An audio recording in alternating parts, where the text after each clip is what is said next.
Hello, everyone. Mike Filsaime here from Groove Digital, along with the lovely Donna Fox, who is our CMO in the Hey, company. everyone. And then we, hello, Donna, how are you? And we've got the kick-ass trainer, motivator, personal development and marketing legend, Tom Beal. Tom will be taking over a little bit more starting next week. Donna will be helping from time to time as well with me. And remember, these Tuesdays trainings are focused on digital marketing, all things digital marketing. And for the next couple of weeks, we're always going to be showcasing some training around GroovePages updates, GrooveCell updates, and things like that. Having said that, the reason why we do 7 p.m. Now instead of 6 is because we were going to be having Matt now come and join, but I've been staying up to date on GroovePages, and Matt, as you remember, is in Thailand, and these 7 a.m. calls are 6 a.m. for him, and if we were doing 6, it'd be 6 a.m. Having said that, Matt is moving, he spends 5 months out of the year in his home country of Amsterdam. His wife is from Thailand. They spend 7 months there. So he's going to be in Europe for the next 5 months starting next week, which basically makes these calls at like 2 in the morning for him. So we are going to be moving these times back to 6 p.m., the same as the Tuesday. I know that's good for about 80% of you, and maybe for some of you, maybe in the UK or something like that. You actually, no, you would hate, I don't think anybody really is going to appreciate that. So let's use that as a quick little poll. I'm going to open up my questions here and type in howdy, Jody White. So obviously you can hear me, but if you're happy to know that the call's going back to 6 p.m., put a 1 in the chat, put a 0 if you like the 7 p.m., but I believe most of you are going to like the 6 p.m. So you're putting 1s in here. Oh, Jody, you like the 7s. Sorry, Jody, but I'm sure it doesn't matter to you, Mark Schwimmer. Appreciate it. All right, everybody. So Thursdays will continue at 6 p.m. and that's going to be Groove Cart training, and then the digital marketing training. Donna and Tom Beal had a call today, mapping out the next 4 weeks. And so what are we going to be talking about today? I'm going to give you a little update on some of the new things that came in GroovePages. We're going to spend about 5 minutes, no more than 10. On that. Donna's probably laughing. She knows my times are horrible. And then I'm going to show you a sneak peek at GrooveMail. I only have screenshots right now. I don't actually have a login because they're doing that in the local host. So if you can, somebody says here, cannot access my trainings at GrooveCart Academy login. Best thing to do is go to the help desk. Let's talk about the help desk just for a minute. Right now, the help desk is at support.groovecart.com for GrooveCart, and then support.grooveapps for everything else, or in GrooveFunnels. So what we're going to be doing. Let me jump in, Mike, because we can take GrooveCart support tickets at help.groovedigital.com. Or support.groovedigital.com. Yeah, so from here on out, I haven't even looked at this, Donna. Let me look. I'm so glad to know that this is live. So we moved this off of Groove Apps, and so it's help.groovedigital. Let me get it right. Hold on. No, it's support.grooveapps.com. Okay, support.grooveapps. Okay, that one we have, and that's being moved.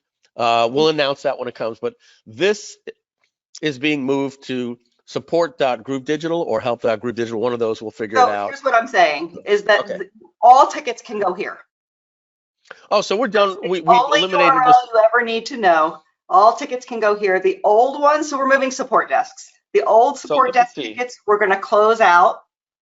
But in the meantime, they're prepared to take GrooveCart tickets at this desk starting now. Love it. So just so you know, folks, if you want to know what we were using and what we're using now, support.groovecart.com was at Zendesk. We much prefer Help Scout. Just some information for you. So that's that. So I have to go to the bottom of the websites, and inside of the admin area, I should probably have Matt update. I've got a plan in place for that, so we just need to talk about it. Yeah. All right. Cool. And so folks, right now, support.grooveapps, and until we move that to support.groovedigital or help.groovedigital, and we'll announce that. The reason why we're talking about that is Adita. You said you can't access your training. Best thing to do, just go to support.grooveapps.com, and our team will be there to help you. So as I said, we're going to be showing you a quick update on GroovePages, some of the new things that went live. So let me switch to GroovePages. Okay. Let's see. I was just building this out earlier today with a demo with Stephen Pierce. So let me just pull this up. So a couple of things. Let's go to the Facebook group, and I'm going to demo these little things here for you. Anything that's big, and then we're going to get on to the stuff that was promised last week. All right. So February 25th, Canvas outline flows outside the viewport. That's not nothing good. Improved mobile navigation. Fixed custom colors not working. Improved fixed custom attributes. Okay. 20 on the 22nd. Fixed bugs where some use. That's just bugs. I'm looking for some of the big things here. Canvas hover. Improved elements. Code editor. Drag and drop styling. Okay, so I don't believe. When was the last call we did, guys? That was that was on the 18th. So everything from here on up. All right. So I know that we've now added. If I go to like an image, let's open up a page here. If you go to an image, right, and you click here, we've now added image alt tags. So that's pretty cool for you to be able to do SEO for images. That was something that somebody had asked on a call, and we were like, oh, we actually missed that one. Next, we've added over here, let's see, in the text, check this out. We've added the slider now for the fonts. See that? You can just go like this. You don't have to, do a drop down. It used to be a drop down for this, and then you had to like basically click it to see how it works. Now you can just go just like this here as well. That was one of the wish lists from last week's training. You're like, man, we should have a slider. You're like, yep, it's coming. Well, it's already here. That's fast. Yeah, exactly. So there you go. So check this out. We've added the dome tree thing here. So remember, if you click on something like this, you're seeing like, where is this here? And in the past, you could only go up. Right? You could go up through your dome. Well, what we've done now is we've made this clickable. So not that it matters too much, but like if you just want to go straight to the top block, right? You just click block and you're right in the parent position. And if you remember last time, we asked, what color did you want when we select on something? And green won slightly over the red. And if you're noticing now, when you click on something, it highlights it in green for you, just like this. So we got rid of the animation that goes around just like that. And we've also fixed the hover. Now, the hover doesn't work when your palette is open because you have isolated a section. But now that I've closed the palette on the right, check this out, what happens when I hover over different things. I can hover over anything, and we have that nice little delay that takes about half a second until it highlights. And this is something that Donna and we were just using free page builder, and we like that. And if you remember in the early days, as you would hover, it would just basically go red, red, red, red, red, red, red, red. Like every single thing was just going in your face. And now you can move your mouse around a little bit more. And if you want to isolate on that pentagram, Pinterest icon, you can just get down to it and then it'll highlight like that. So that's a new one. Next thing is, folks, I don't think this was here last time. Was it, Donna, Tom, do you remember adding the favorites? Was that from the previous one? If not, you can now add a block to your favorites. So let me show you how that works. Let's say I spend a lot of time designing this block. And when I'm done with it, I have the text and all these different things. This is really cool when you're doing order sections or navigations.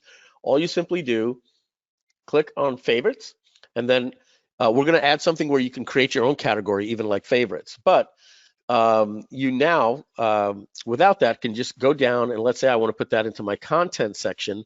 I just hit save. Now, when I go to my blocks and I go to content, you'll see there it is. it's in my favorites, and I can just drag it and reuse it on any other page in the future. So that'll be yes, perfect, like you said, Mike, for the order parts, for the testimonials parts, possibly for the risk reversal, the guarantees, things along those nature, which are pretty standard for all the pages you'll be building. There you go, favorites. Yeah, You don't have to exactly. redo it. So exactly. We've always had this. When I'm done, I could save the page as a template, right? But if I just like this, like Tom, you just said, I've got this perfect testimonials of like, my hero customers, right? I might not just use them just in this particular site. I might be using them on many of my different sites, my MikeFilsaime.com or, whatever, GrooveDigital, right? It's just like, hey, what people are saying about us. So that's new. And now check this one out. Next is, let me just find this block. This is a pretty big block right here. So I'm going to just get rid of this carousel. I was doing a demo earlier today. So let's go up until I can. So how do I delete this?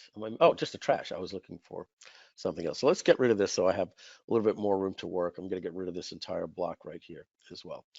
So this is also new. Going in and changing the background, okay? And remember, I think we had expert mode last week, right, Tom? We were showing that. I think we had that, but I'm gonna leave the full palette on here. When we go to the background, I'm gonna add an image, and let's add this Ferrari. Let's add the Ferrari, because that has a lot of contrast, and that could maybe mess up some of my fonts. So check out over here. You'll notice that there's a Ferrari here. I'm gonna click on center, and that moves the Ferrari in, and click on cover, and there's my Ferrari. Now notice like our team here, right? Let's change that font. I may prefer to have that like as white, but it doesn't look quite as good. This is a new feature. We've always had being able to add a background, but this part is new. When I go to the color, I now have a transparency slider, and by moving this in, I can choose a color, like let's say red, and I'm going to go with, let's say, the dark red here, and there it just completely hit it. Now by moving this transparency slider like this, I can add a little bit of contrast, and we're going to be adding Donna, can you do me a favor, text Matt that we're on the call? Sure. Not to disrupt. Thanks. We're going to be adding parallax as well. Parallax will allow these images to stand still a little bit while we're scrolling. It adds a really nice effect. That's going to be coming in about a week or two. I don't know the exact date, but I saw Matt comment in there. So there you go. You have transparency for a background. Now, some of you may be wondering, what does this transparency over here mean? The transparency here is not just a background. It's literally sitting on top of this block, and it makes this entire block transparent as I move like this. So what you're going to notice is this image, this text, everything is now going to start getting a little bit dimmer as I go across like that. So it puts a transparency on the entire block. I prefer probably just to use a background and let these things shine on top of it here. We're going to be what you're seeing right here is a transparency. We're going to be also adding a blur as well, and a little image blur. In the future, we have things like adding patterns like little dots and things like that. This is when you understand what you can do by changing a background. I prefer not to have colors, right? I'm not a big fan of having a background that looks like this. My advice to you is, this is a nice gradient over here. This might even be an image.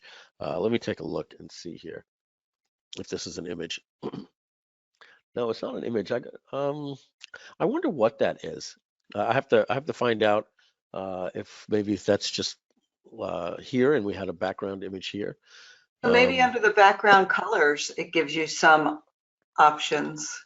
No, I know we don't have a gradient yet, so I'm gonna have to. Oh, you know what this probably is, folks? This is probably like a custom style sheet, because this is one of our blocks. So we go in and we do some custom CSS to make the gradient go like this as well. I would tend to think it's an image though, but I don't see an image there. I'm gonna look into that. But my point is, I'm not a big fan of just taking a block like this and taking the background and making the background, let's say like a blue like that. I'd much rather grab an image in my theme, let's say this was a real estate website, I would grab a house, put it back there. Let's see. Oh, I have the color transparency is too bright. So I much prefer to have something along the lines like that. And let's see, now my text doesn't look good, so I might go a little bit darker here, like that. Or I might make the the text white at at any given time. But that just gives you some examples there. Let me see if there was anything else that I wanted to go over. Yeah, we have the save blocks. This stuff we spoke about. There's a couple of different additional templates, and then we're going to move on to GrooveCell. So when we go to the pages, text size slider too. This one here? Didn't you say the text size? Yeah. Yeah. Did you just demonstrate that and I missed it? Yeah. Yes. I just did a mat. You just did a mat. There you go. Oh, we're going to talk about doing a mat in a minute. We have that on the screen. Exactly. Okay. So pages, when we look at our templates here, and if you folks haven't seen last week where we spent 2 hours or an hour and a half just on GroovePages, make sure to watch that. That replays in Facebook. We've added a couple of new templates in here for e-commerce that weren't here last week. We've got an upsell. We've got a ton of stuff happening. As I told you last week, we're working on some stuff, for us that are going to actually be used for you, because remember we had 4 of our sites on Kartra pages and we want to get off of Kartra. So like actually let me open up my Skype, and I'm going to show you one of those real quick. And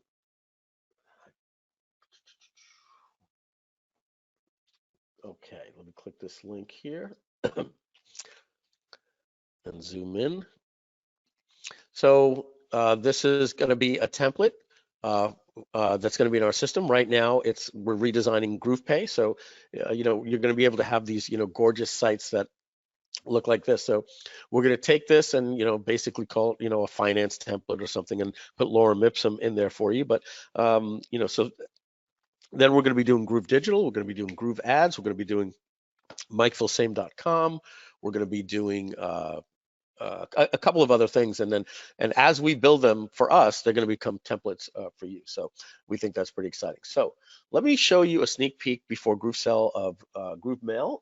I only have some screenshots for you for that, and I believe that's in my Finder. And let's open like this. This is the last one we're going to be showing. So let's go. Let's go like this here. And I wonder if this gets bigger as I make this bigger. Okay, so these are just in any random order, but I asked my developers, like I said, they're developing this on a local server. I said, but if you can send me some screenshots. So this is a success that your list has been created. What you're seeing right here is, when you create a list, folks, not very exciting stuff, but just wanted to show you like what the user interface is going to look like. So you're going to create a name, an email, and a description for it, the from email and the description of it. Moving on here, you'll be able to create a new list by clicking on this button, but this is going to basically tell you the different lists that you have, how it's performing, open rates, click-through rates, and actions that you can do there like that. This particular is going on the bottom half of the screenshot when you're creating a list, just more information, send subscribers confirmation emails, and things like that when they join. Let's see here, this is walking through a campaign. So you select a campaign, then recipients, set up, template, schedule, confirm. You're going to do regular or plain text. This is importing leads. You can either paste them in here, or you can do an import. This is just more of setting up a campaign. You're now in the setup part. Before you chose what list. Now you're setting your subject lines. Do you want to track opens and click-through rates? This is the same thing, import instead of manually. This is where you drop files here. Okay, create a new mailing list. Okay, and then this one here, this is something I'm going to show you a little bit later in GrooveCell when we get up to that. So just letting you know, everything's still on track for for June for GrooveMail. As well, we have our developers working on GrooveMember and GrooveVideo. All right, so the rest of this call, we're going to focus on Groove Digital's GrooveSell, where you sell your products. Let me get my GoToWebinar panel up. Bear with me.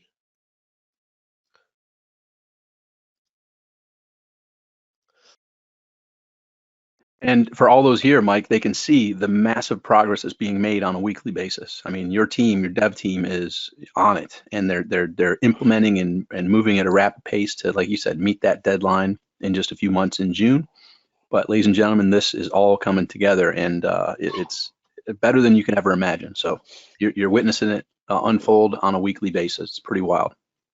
I'm amazed, Tom, every day at something that's changed. Something new is added every single day.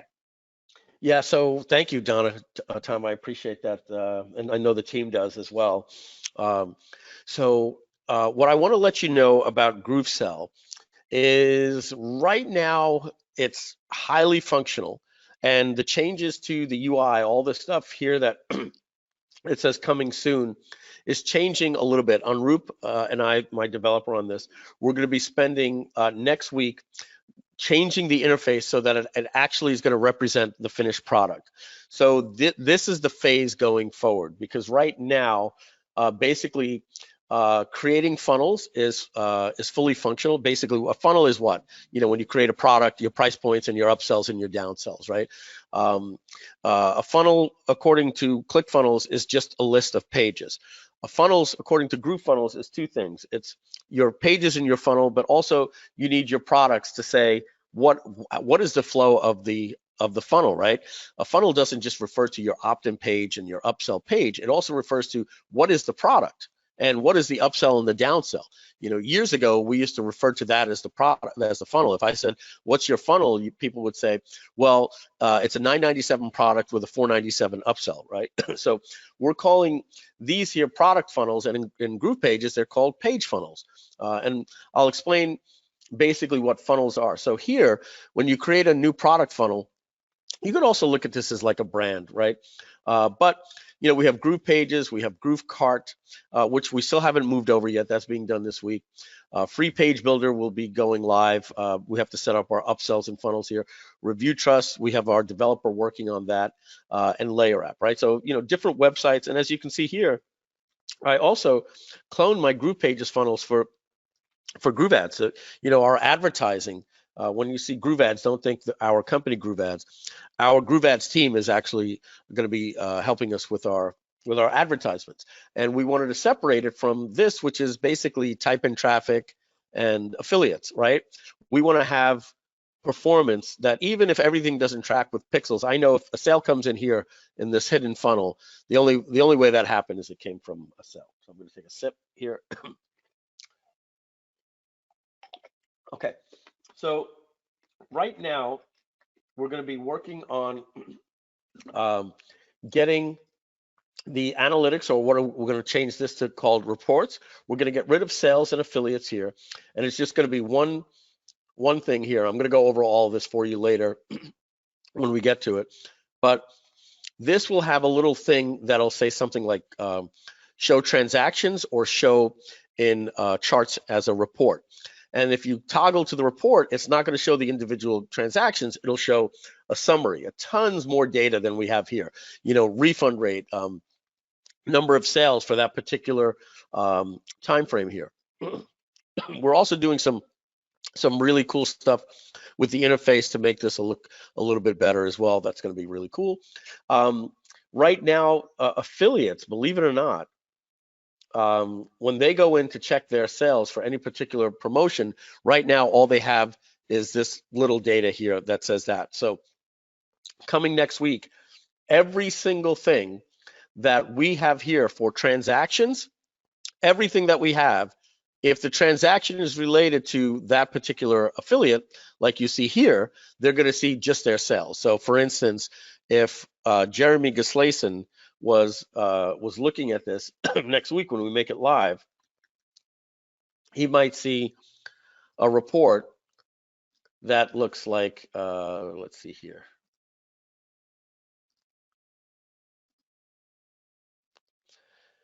he'll see a report that looks like this, all of his sales, and then you can go to 100 per 100 per per screen like this. I went to 50. I didn't select 100. So you can get more data. You can export. I'll show some of that in the future. Right now, we don't have that. So I wanted to let you know that about next week or in about 2 weeks, when this is ready, I'll do another showcase of all that different stuff. Right now, we're focusing a little bit more on getting the vendor stuff right, and we're about 90% done with some powerful stuff that you can do with the affiliates. So all this reporting as well is going to be turned over. All the data and stuff that I have here is going to be given over to the individual affiliates so they can see it better. We're going to talk about making payments and everything like that as well. So the way the dashboard works is like this. When you first get into GrooveSell, it shows you this vendor dashboard. Like I said, this is going to change as well. Then you have funnels, which are your product funnels, right? Where you'll be able to do your coupons, do your tracking codes, sales tax, and self-billing. Managing all of your affiliates will go here. We'll talk about some cool payment settings and stuff. And this is going to be your reports where you can see all your transactions. Now, you may also be promoting somebody else's product, like many of you, or all of you, when you log in, when you can click on this Groove Partner Program. Basically, what that is, it's just a shortcut to going here and clicking on promos and clicking on GroovePages and clicking get your links. And you got this page here, your JV broker pages, things like that. So this is going to get done up a little bit better. We've got a whole thing with menus. I can't wait to show you that in a couple of weeks. So we're going to have a full marketplace. So if you're familiar with JVZoo and ClickBank, we're going to have an entire marketplace. That's going to be very, very exciting. And let's go now and get to the exciting stuff in the product funnels. So I'm going to work on this one over here. This is live, and I tend to do a lot of demos here and leave things in there that I forget. This one is for my Facebook guys that I've broken out, and this isn't going live until Friday, so I can go over this with you. Some of some of this stuff here is all going to be switched over to look something more like this here with icons, and even these icons are being redone. But let's go back here. Just talk about some of the stuff you're seeing here. We give you some basic results here. There's a little thing here that's called a snapshot. There's no data here, so I'm going to click on the snapshot here. And if you wanted to get some little snapshot data, on here, you can get stuff like that as well.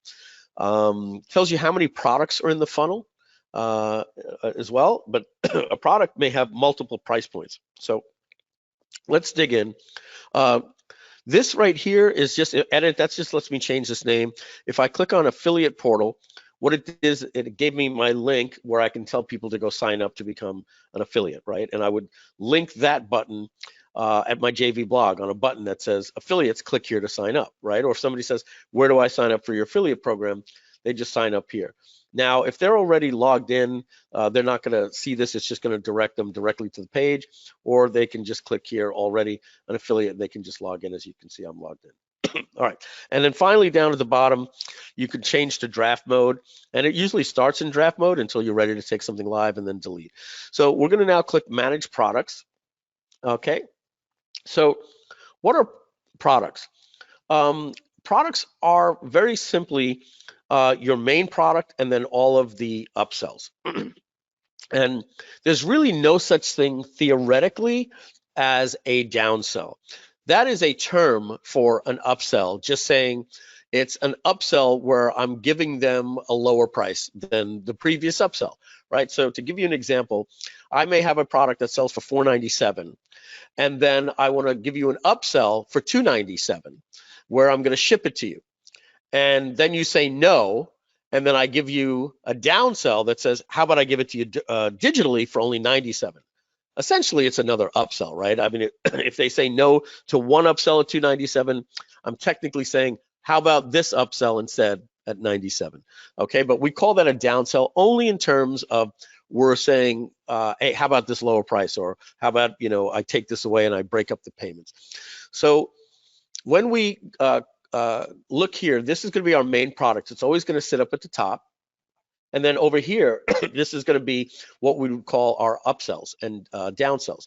And if I wanted to create another product, as soon as I get here, it's asking me, is this the front end product or an upsell or a downsell? In almost every case, after you have your main product, it's going to say upsell. If I click here, it's going to say you already have a front end product. You can only have one front end product per funnel.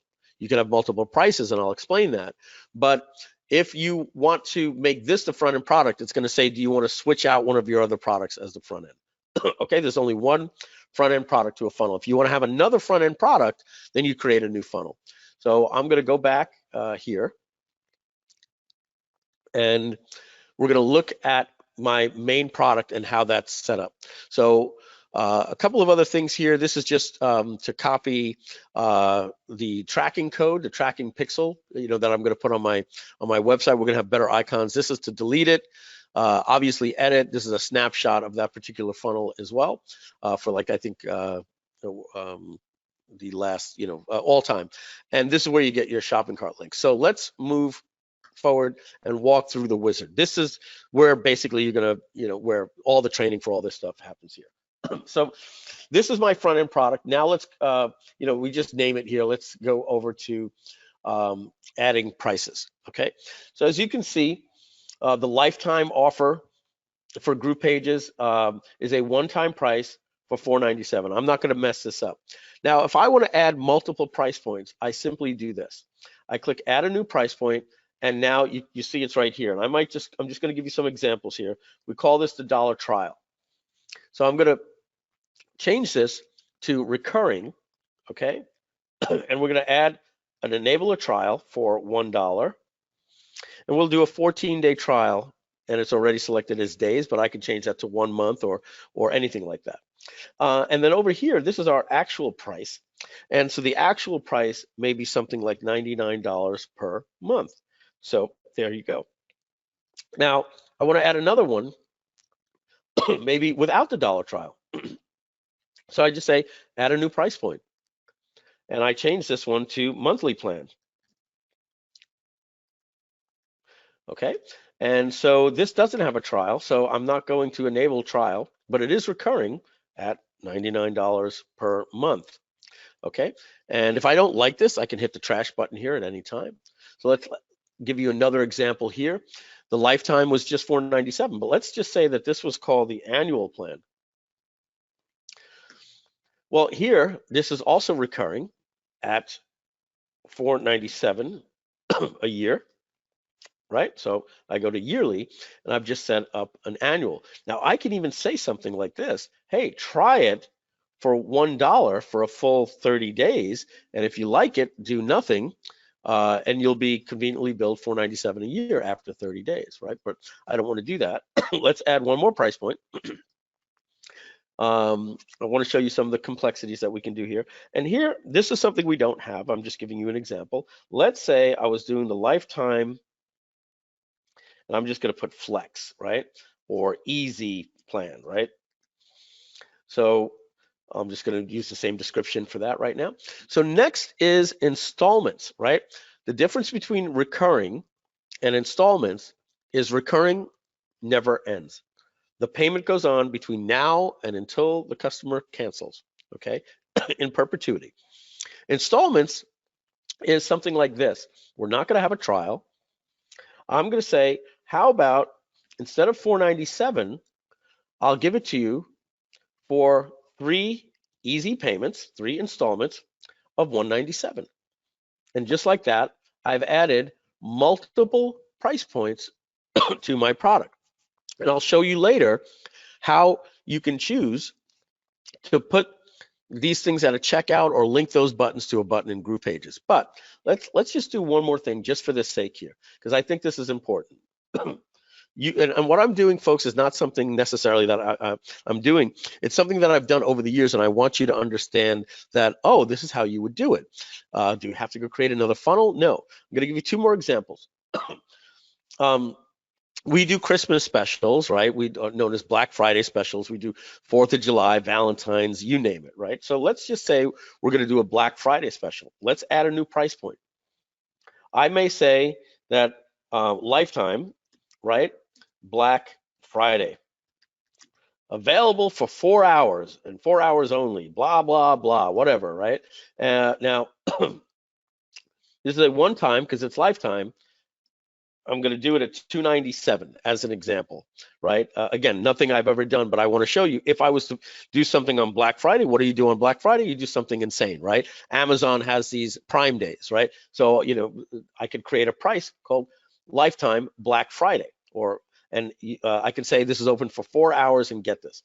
One more example that I want to do here. And let's say, let's say Tom Beal, who's on this call, was just an affiliate. And he said to me, Mike, I'd love to promote your GroovePages product. And I'd say, okay, awesome. So he says to me, can you do me a favor? Can you set up the price at $397 for my list? No, Tom, I can't do that. Everybody's paid $497. It's got to be $497. Is there anything you can do for my list? No, dude, they've all got to pay. They've got to pay $497. I don't want to create a nightmare. I appreciate the support. So it's $497. Yeah. How about, Mike, you make it 2 payments for me of $249. So, you know, that'll be $498 over 2 payments. All right, Tom, I'll do that this webinar only. And I'm going to call that price point Tom Beal Special. Right? You've heard this. Okay, folks, I've spoken with Mike. He's never done this before. It's always $497. But today on this webinar, you can get it for an installment plan to make it a little bit easier for 2 payments of $497 or two payments of what do we say, $249, right? So I would go here and make it an installment. I would make it $249 monthly for 2 payments. Now, I've done this because what I want to show you later is how I can hide this price point from any of my affiliates, so they'll never see it. Okay, so I'm sure you guys have a lot of questions. What I'd rather do is just go through all of this here. So let's move on. I'm going to go back later. I should probably just create a demo funnel because I'm doing so many demos. I'm breaking up my live things. What you can see here, I've got my my dollar trial, my lifetime, everything that I could possibly think of that somebody could work with. There's something here called recurring installments that's not live yet. Basically, what that allows you to do is, let's say you have something that's $300 a year, but you want to make it easier for people to buy the $300 a year. You can make it 3 payments of $99 a month that bills every year. So for example, you could say you could buy for $300 a year, or $99 in January, $99 in February, $99 in March, and that's it. And then next January, nothing for the next 9 months. Next January, February, and March, they pay $100, nothing for the rest of the year. So you're basically taking a one-time annual payment that happens every January at $300, and you're basically breaking it up over 3 months every year. There's only one other shopping cart solution in the world that does that, and that was the previous one, you know, that I developed. And it's just something that we learned that when we were working with Webinar Jam, that 3 payments of $197 converted better than $497. Well, that's great for a one-time price, but $497 a year, how do I do 3 payments of $197? Well, you do 3 payments of $197 annually. So let's move on. It's telling me it doesn't like something in these 3 things here. Let me see what it doesn't like. Oh, I didn't put a description. More than 20 characters, so let's just leave it this as flex. Okay, this is supposed to be easy plan. And Black Friday, more than 20 characters. We'll just call that lifetime. Okay. All right, now we should be able to save it next. And for Mike, the people that haven't done this type of stuff in the past with other carts, that is such a tedious, time-intensive thing that you just did super simply, right? This makes it super simple. And on top of that, one of the biggest ways to boost your conversions is to do price testing, right? You just showed several examples of special offers and things like that. I mean, that's where, you know, your profits can soar once you have a system that's simple like this, where it's not difficult to do some price testing and see what the conversions are. When I go, exactly, Tom, when I go in to GrooveCart and I have, this is one product, these are different prices over here. if I want to just change just one price, or add a new product, what I have to do is I'm just going to click clone here because it's not going to matter here. I'm going to click clone, and look what I have to do for just one product. Well, just to add one price, I now have to go edit, and I have to do the description. I got to do the landing page. Basically, everything in the wizard it wants to know. A new checkout page for it, every single thing, and then what are the integrations for this? I basically got to create another product for one price point. And because of that, what ends up happening is you get, I have 16 products. No, I don't. I have GrooveCart with 16 different price points. $4.97 a year, quarterly, annual, $99 a month, different upsells. You know, they even my upsells are listed in here. It's crazy. It's crazy. They treat a different price point as a product. What we do is we basically just say add a new price point. Boom, done. Why? Because everything else is the same. What the other shopping carts are like, well, you need different thank you pages for all those different things. Yeah. You need different ways to fulfill them. Yeah. Watch how we do it. So next, we're in the payment gateways section. This doesn't appear to be in order, but we front load the stuff that you're using most of the time. So I'm going to go a little bit backwards because this is a one-time thing. We put it here to the end. Set up your payment gateways. So you can set up by adding a new payment gateway, Stripe, Authorize.net, and PayPal. And we are, next week, we're adding PayPal Commerce. I'm going to explain that in a minute. We're adding Braintree and NMI, okay? So pretty much anything that you can imagine we'll have. Now, why is PayPal Commerce important? Well, standard PayPal Payments Pro, the way that works is everything is a subscription. So if you saw before where I said dollar trial and all that stuff, well, PayPal would in the past would work different than a merchant account. A merchant account says, okay, that's basically a trial and it's monthly and all that different type of stuff, but you technically didn't create a subscription. You created programming that says, okay, every 30 days do this, and you know it's called like cron jobs and different things like that. So PayPal, what it did is it actually created a subscription. If you've ever had one in PayPal, you would go in and see that you have a subscription. Once you have a subscription, it's a contract with that customer, and the customer can log into PayPal and cancel their subscription without going to the help desk, which is not necessarily a bad thing, but it kind of messes things up for you sometimes. For canceling their account, it doesn't send the IPN, little things like that, meaning, you know, deactivate them from the account. And if the customer wants to change their plan from gold to platinum, they're paying you $9.99 a month, $99 a month, and they want to upgrade to the platinum plan for $149 a month. They would come to the help desk, and you literally had this crazy conversation with the customer.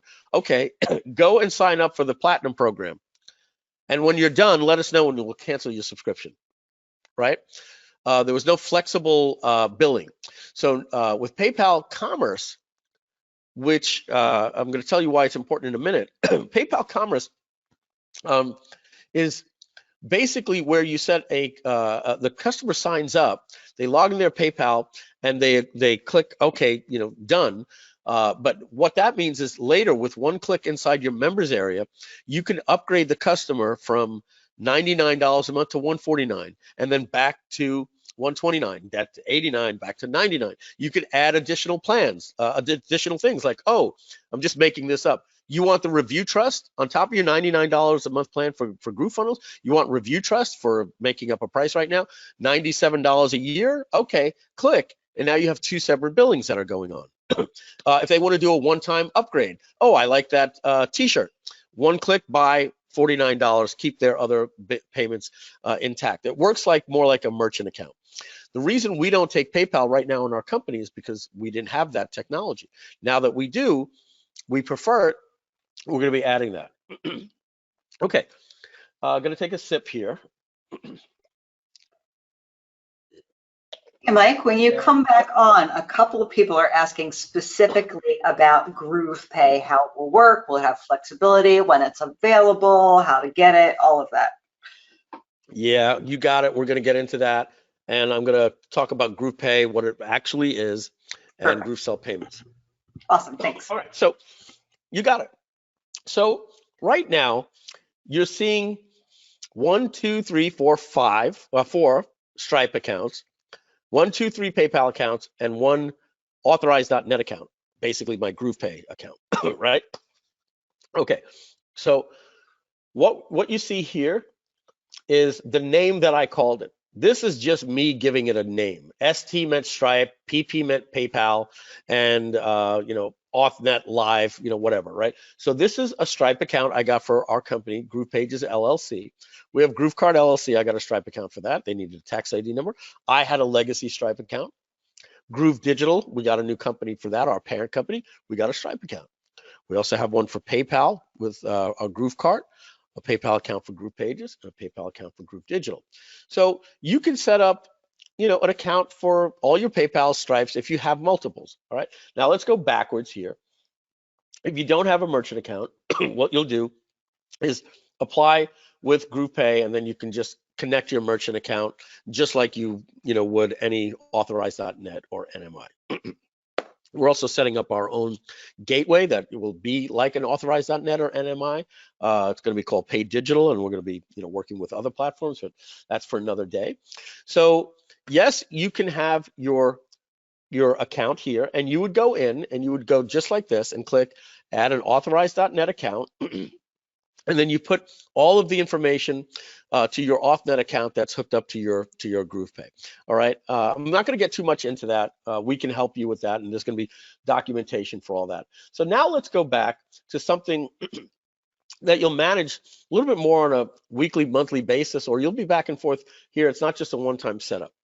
Okay. So right now I'm not taking PayPal, but let's say I wanted to take PayPal. Well, let's add PayPal. So I'm going to click here. Which PayPal accounts do I want to use? Whoop. Let's close that here. I can use my GrooveCart, my GroovePages, or my GrooveDigital.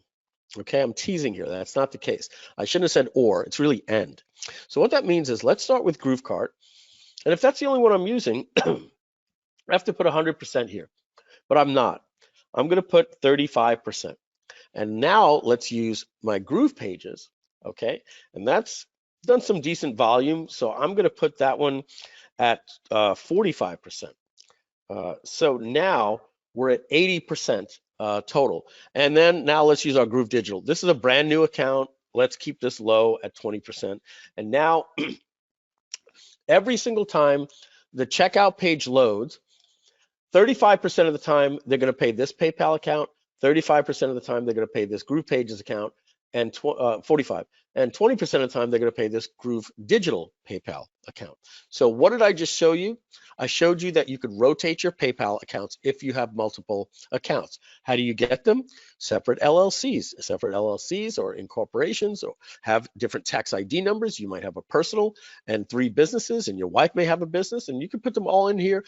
And I would recommend you rotate, because you're load balancing, you're deferring your risk, you're putting less of your subscriptions all in one basket. One PayPal account gets shut down or gets a reserve, well, boom, I'm just going to shut it off. I'm not going to accept that anymore, right? So that's called rotating your PayPal account. So now let's look at what we're doing for credit card. For credit card, right now, we're giving 10% to this Stripe. Last month, this was at 60%. What we did is we seasoned the account. We wanted to give it some business. Our authorized.net, we lowered from, which was our GroovePay, from 40 so that we could make room for this brand new account. This is our GrooveDigital account. And we upped this up to 50 because we, quote, are giving it some love right now. What are we doing? We're just a couple of weeks ago, this was at 20, and we moved it to 50. And this is showing Stripe some business. Why are we doing that? Well, we want to mitigate risk across the board as well for when we do our product launch coming up. We want to be able to have payments going everywhere. So how do I know which checking account is being used? Well, let me just do this here, show you an actual page.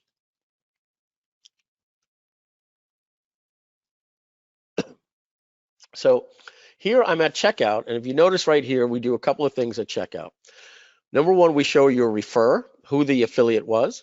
Okay, this is a great way to tell a customer, if you don't see this right here, you won't get my bonus, right? You know, that's how you know. You can even test your affiliate link to make sure you get paid. Take a look here, CC3. Okay, if I refresh, I'm not going to refresh. Yeah, there you go. CC2 just went into place, a separate credit card. So what that means is, the first time it was loading this CC3, it was loading Stripe. I hit refresh, it loaded my authorized.net. So this is called load balancing. We do that for you. This is nearly impossible with any other shopping cart. And on top of that, we can, what I wanted to say, I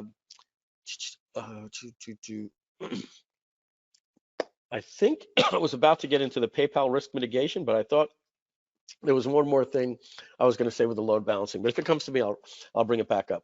I'm going to skip GrooveSell payments for a minute. I'm probably going to swap this out and put it over here and put PayPal risk mitigation here. But this is what PayPal risk mitigation is. In fact, I might even put this under PayPal and put it over here in this area here. Let me, Donna, can you just remind me of that later? Yeah, we'll do. Talk to en route about that. I think that's going to be better. If we're in PayPal and we have it activated, then we can just talk about PayPal risk mitigation at that point. And Mike, you mentioned how this is so impossible in most every other shopping cart, because this load balancing, I mean, when you reach certain volumes, nobody can do it with PayPal. And yeah, nobody can do it with PayPal. Yeah. Yeah. And if you go over a certain amount, like if you and I come up with an idea and we do $500,000 next week, we're not going to get that money. The banks are going to keep that money. It's just too much of a warning sign. So when you do the load balancing, it keeps your accounts at the proper levels that don't put off too many red flags for having a successful business. Tom, are you familiar with PayPal risk mitigation? Have you ever heard me even talk about that? No, not yet. Okay, yeah, I'm gonna talk about that. You're gonna love that. So before I do that, let me also just mention that I can add another PayPal account here in Setup Gateways. Think of this. This is something that can't be done anywhere. Tom Beal says to me, dude, you know what would be a perfect product for GrooveFunnels? And I say, what? And Tom says, I got this great course on headlines, you know, for $97 with Facebook advertising, blah, blah, blah, whatever it is. Let's say Tom has a Facebook advertising course.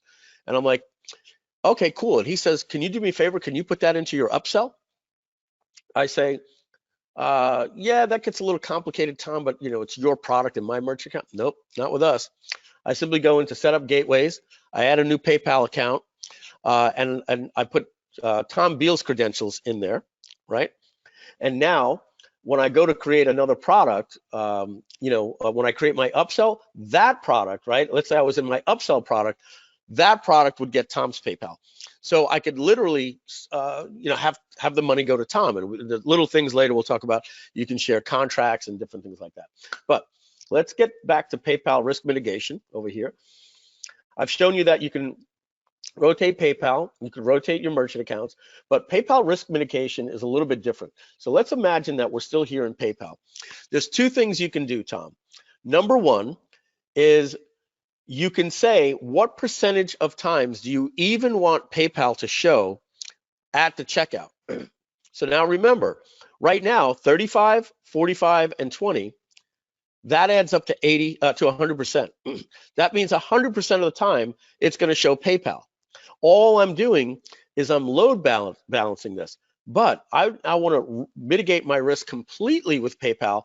Imagine I have another thing here that says, how many times, what percentage of the time do you want PayPal to even show at checkout? I can put 10%, 20%, 30%, or just leave it, you know, at 100%, right? So here's what that means. If I were to put this at 10%, what that means is 1 out of every 10 times, it's going to show one of these options, and it'll rotate this every time it comes up. It'll rotate this. Why would I want to limit PayPal even showing on my even as a choice every single time? Well, I'll give you an example. Many of you on this call might be new to marketing or have a PayPal account that hasn't done more than $2,000 to $3,000.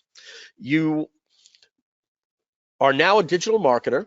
You've been to events, you went on the Marketers Cruise, you came to GrooveCon, you went to Traffic and Conversion Summit, and you are setting up all of your affiliates. You're doing a product launch, right?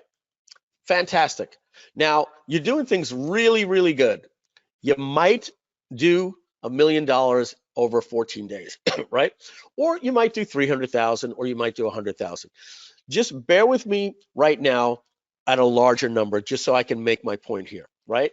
Tom, you're about to do $1 million launch. You want to use PayPal, but you've just set up a new company. What's the name of your new company, Tom?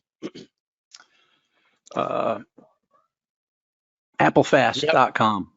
What? Applefast.com, right? Okay, so you're going to teach everybody about the Applefast. Let's just say you're going to do $1 million over 14 days. Now, you have Applefast LLC, and you went to PayPal, and you got a new account, right? You want to keep things legit. You don't want to use your Tom Beal PayPal account, because it's not for that company. It'll mess up the taxes. So here's the thing. We know that 35% of people at checkout take PayPal. So Tom, if you're going to do $1 million, how much money are you going to do at 35% if they take PayPal? $350,000, right? Are you comfortable doing $350,000 in a brand new PayPal account? Absolutely not. Absolutely not. So what you might want to do is set this to 10%. Well, that means PayPal only shows 1 out of 10 times. We just allowed you to still use PayPal, but instead of bringing in $350,000, you're going to bring in $35,000 over 14 days. And if that scares you, drop it to 8% or 5%. You'll bring in $17,000.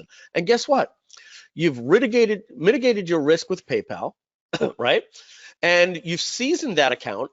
And then next week, you can move that up to 15%, 20%, 30%. And then when you feel comfortable, you can put it to 100%.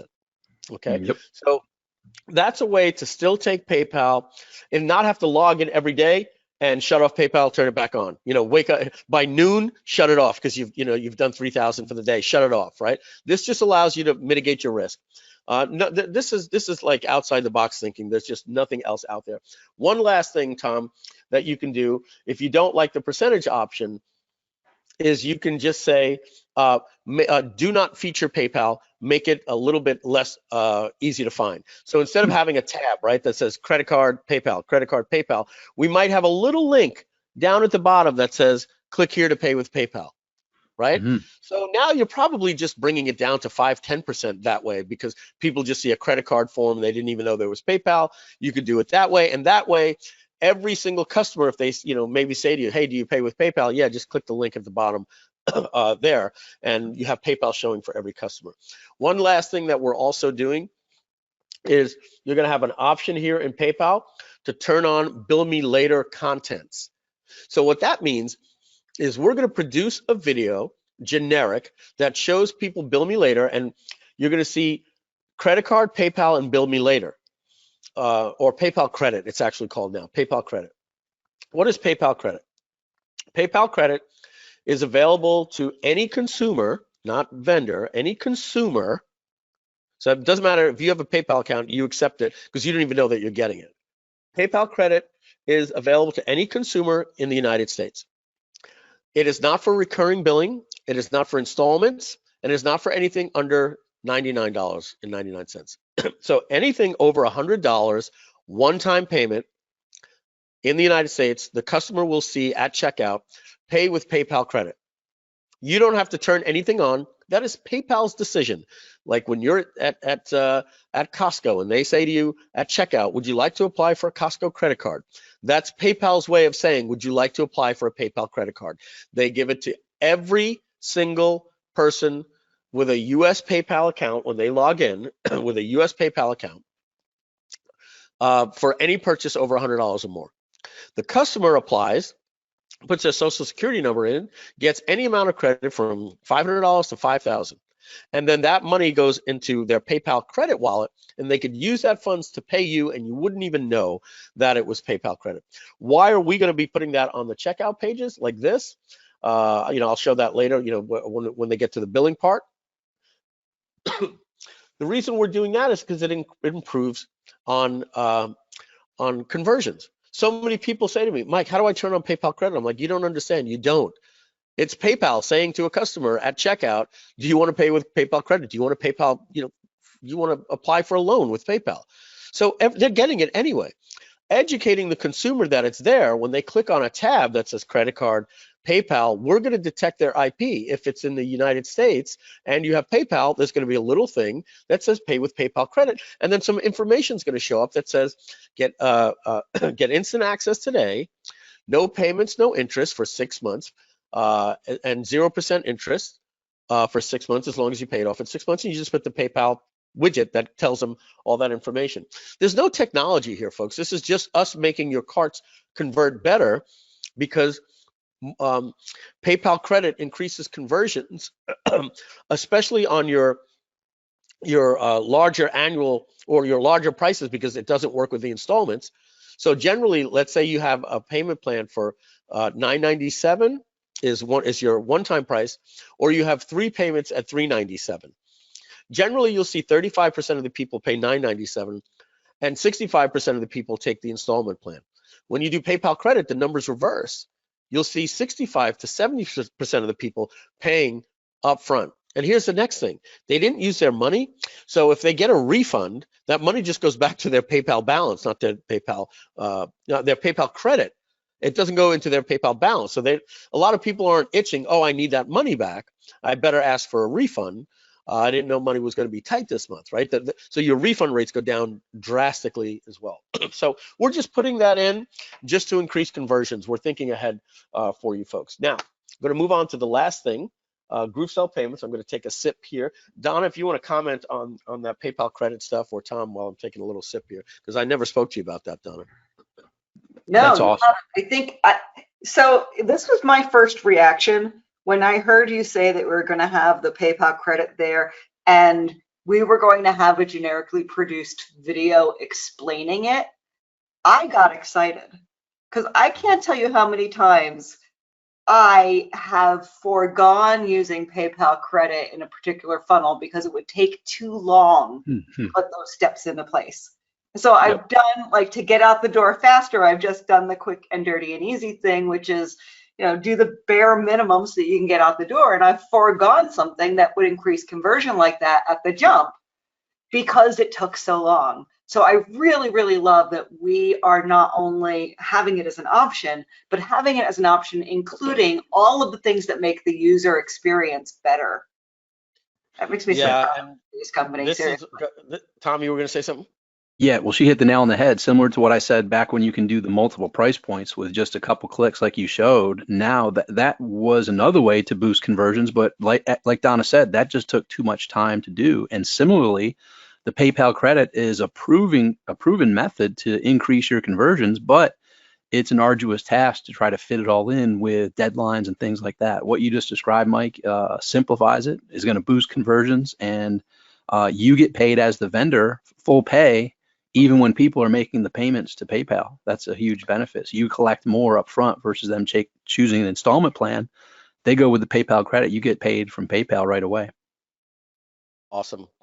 I'm glad you guys see the vision, and folks, what we're doing is we're not just a technology company. We're advanced marketers, and we're not putting in just what I would call ninja stuff. We are putting in stuff that every one of these things that I'm going over, I'm spending time to show you, because they're going to help you.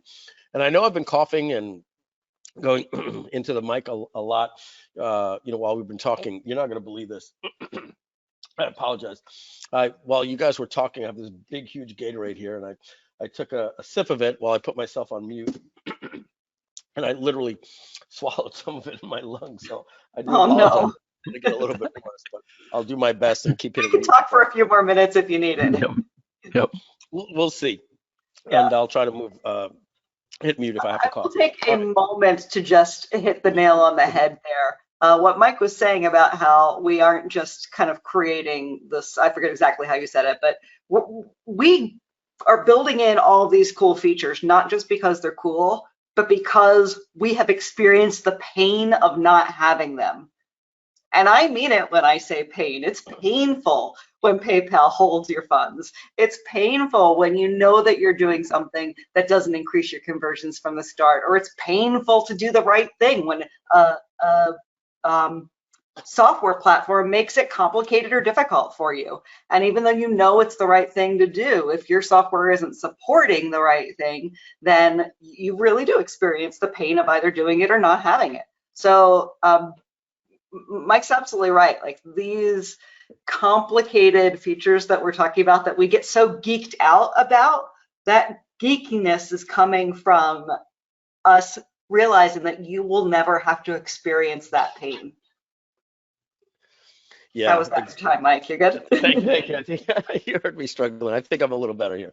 All right. So thank you, Donna. Now, GrooveCell Payments is going to be an option. When you turn this on, it's going to shut off PayPal and credit card. It's one or the other. And it goes for the entire funnel. It has to be that way because we don't want to confuse affiliates. GrooveCell Payments says you want to forego being responsible to process any money through your PayPal account, Stripe account, Authorize.net, anything. You don't want to process money. What is this simply? This is the ClickBank model, right?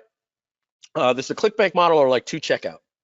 What that means is you say, generally, who wants this? One of the following 5 or 6 scenarios. Number one, you have a merchant account or a PayPal account, but you're partnered with, I don't know, Grant Cardone or something, and you're going to do $1 million launch, or like Tony Robbins and Dean Graziosi did a $29 million launch, right? So you may say something, and I'm just giving an example. Like let's say you do a $100,000 launch, right? And you know it's going to happen. You've got something you've been working on. You may say to yourself, I've heard all of these stories about PayPal and Stripe and merchant accounts getting blown up. And you know what? I just don't want this happening on day 3 when I'm getting all the traffic and all the conversions. I'm just going to let GrooveCell do the payments for me. And the fee is 5.9% instead of your merchant account, which is about 2.9%. So for that additional markup, and if you think that's a lot, ClickBank is actually 7.5%, or $1.50 and 7. I think it's something. Let's just call it 7.5%. Somebody can look that up what their fees are, but I think it's 7.5%. So we're going to be a 1.5 plus less than ClickBank. And not only do we process for you, but we also do all of the 1099s for your affiliates, everything. If you're like, I don't want to do bookkeeping, I don't want affiliates chasing me, I don't want to deal with clawbacks and chargebacks and all that different stuff and have to send it to my accountant, I basically just want to get a check from you, fine, we'll do the processing. I'm not going to go too much into it. It's the ClickBank model. If you're not familiar with it, that's basically how it is. We do all the processing and we're responsible for all the taxes and paying the affiliates. It's hands off. And that's if you have a merchant account and you're scared. But what if you're trying to get a merchant account and you're going through the process and they're telling you you're approved for $50,000 a month, or they're telling you you're approved for $300,000 a month, but no more than $25,000 in one given day, right? And if you don't know that these are things that you need to look into, you need to call your merchant account processor and tell them, I'm going to be doing $1 million launch. You would call me and Matt and let us know, and we would go fight for you. Go try telling PayPal and Stripe you're going to do that. Let's give you another example. You do have a merchant account, a PayPal account, or a Stripe account, and you have a 10 or 15% rolling reserve. What does that mean? To have a 15% reserve rolling for 90 days. What that simply means is when you make $100, instead of them giving you $100 the next day in your bank account, they hold back $15. So they give you $85, they hold back $15, and they release it on day 91. So that's why when you log into your PayPal account, sometimes you'll see that you have $5,000 on reserve, and they say you're releasing $141 today and $73 tomorrow, etc., for money they held 90 days ago. Sometimes it's a 5% rolling 30. Sometimes it's a 20% rolling 6 months. I've known people that have had a 2-year reserve. Okay, so somebody like that may say, hey, look, if I've got a 15 or a 20% reserve, I'm paying 3% to gateway fees. So that's 23%. I'm paying my affiliate 50. At the end of the day, I'm walking away with what, 27%, right? So you may say to yourself, look, I don't want to deal with the reserve. I may use GrooveCell Payments. Another scenario is things are going well. And then suddenly you get hit with a reserve. Well, then you come in here and switch over and just say, screw it, I'm going to let GrooveCell do it. Other examples, getting a merchant account or a Stripe account or a PayPal account, they want to see your credit after you do any volume. Merchant accounts, they want to see it up front, they want to run your credit. Stripe and PayPal, they give to anybody with that can fog a glass. As soon as you do over $1,000, they block your account from withdrawals. They let you keep processing, and then they say, oh, you've set up a flare and show that you could actually make a sale. Now let's see your credit report, right? So, and then finally, the last scenario is you live in South Africa, you live in Russia or Poland or the Philippines, where getting a merchant account is not that easy. But hey, you love marketing and you love getting onto the Groove Digital calls and you're learning, and you're living in a country where you've applied to get a merchant account and it's difficult. And if you think it's difficult here in the US, doing digital marketing, if you live in Germany and getting a merchant account at your local, bank, good luck trying to do any volume. So many people are just going to say, forget it. Just do the processing for me and send me a check like ClickBank. Pay my affiliates. I don't want to worry about the taxes. I want to do a poll. If you folks in here can type in, and please don't kiss my ass. I swear to goodness, I really want to take data to my partners. If you were to use GrooveCell today, put a 1 in a 0 in the chat if you would use your own PayPal, Stripe, or GroovePay or Authorize.net, and put a 1 in here if you would think it's just easier for you to use GrooveCell payments. So we got, I'm not going to say the names here, but we got 11110 11111 GrooveCell payments, 11111 easier for GroovePay. Julie, can you put a 1 if you mean when you said GroovePay if you meant GrooveCell payments, and a 0 if you meant your own merchant account. 1 all the way yes, 1 0 will get 1 I trust Mike. 1 e-commerce, CBD. That's not going to be easy. This is for digital marketing, but we do have another plan for that. 111. All right, so I need to take a screenshot of that. That actually surprised me. Donna, Tom, does that kind of blow you away? How many people see the ease of just doing it at 5.9 and not having to deal with all those hassles and getting shut down? Yeah, I kind of was expecting it. Yeah, I kind of thought the whole ClickBank model and the 2 checkout model is super simple. It removes a lot of the risk. It removes a lot of the fears, worries, and uncertainty, and is a great starting platform for a lot of people. So I'm happy to see that. That's pretty wild. Do you know who our #2 seller of all time was at Deal Guardian? Wim Hof. No kidding. Wim Hof, I swear to God. Dude. Put a 1 in the chat if you've ever heard of Wim Hof with the Wim Hof method. If you're into health and wellness, you know that name. Mike, I knew Wim him Hof. years before he became popular. I was speaking and training in the Netherlands, and he was huge over there before anyone in the U.S. had ever heard of him, just a few years ago. And now he is all over the place. He's built up a tremendously successful brand and business. You know what he gives all his credit to? Deal Guardian. What? Just kidding. His son, about 4 years ago, his son took over his business, and he went from the Iceman, a guy that it was like a trick, to someone who is actually trying to change the world by and supporting himself while doing it. Yeah, I talked to people, they're saying, hey, I'm doing this and the Wim Hof method. I talk to people that say yoga and Wim Hof, and then I've spoken both with Tom and I do it. Wanda and Wanda and I and Donna are doing it. Yep. So you know it. It's amazing. Yeah. Yeah. Oh, I think Donna, you might have been the one that told me that, and and I know, like, if you look on YouTube and you look up Alistair Overeem, Tom, UFC fighter, he went to Iceland or wherever the hell he is, and he did the ice bath and the breathing with him, and then he crushed his next fight too. All right, so we got to move on. We got lots to cover here, but that was some pretty good stuff on the gateway. So let's move on. If you remember, the first thing we did is we gave it a name, then we set up our price points. Now we're saying, how are we going to take money, right? I just want to get you back into the flow of this. So let's move on.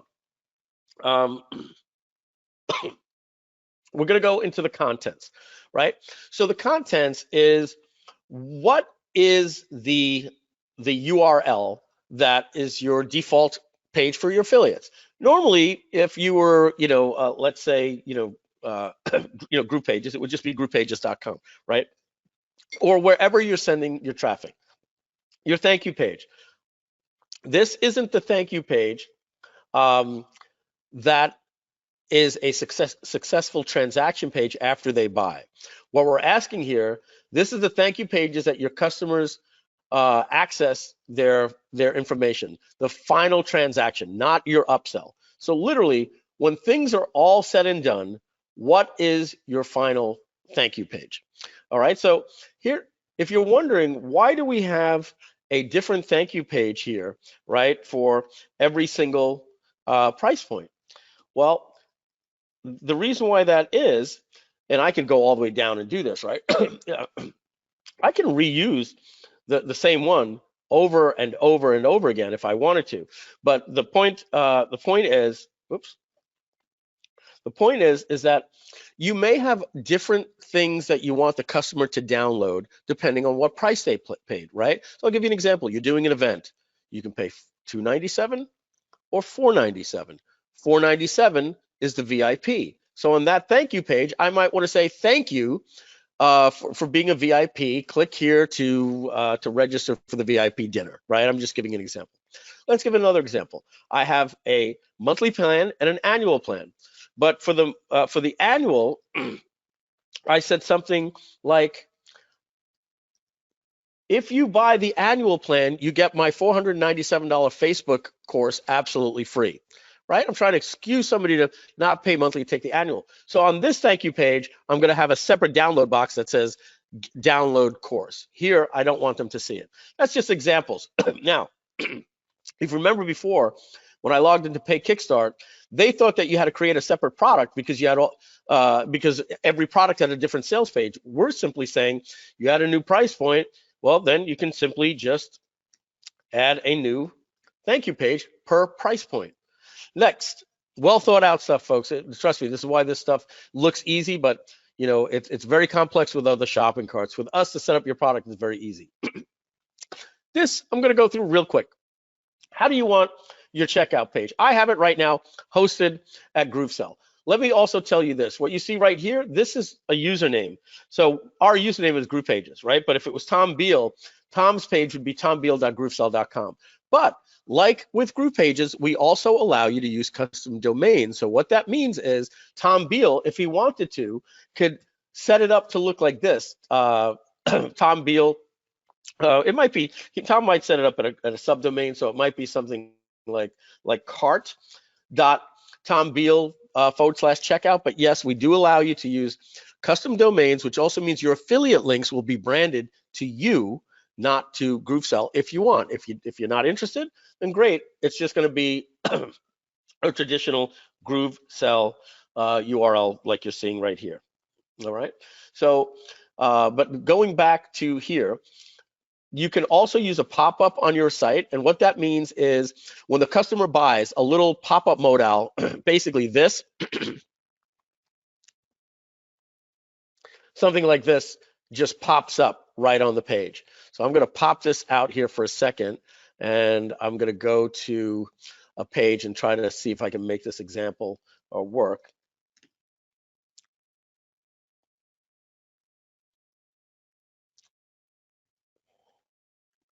Bear with me 1 second.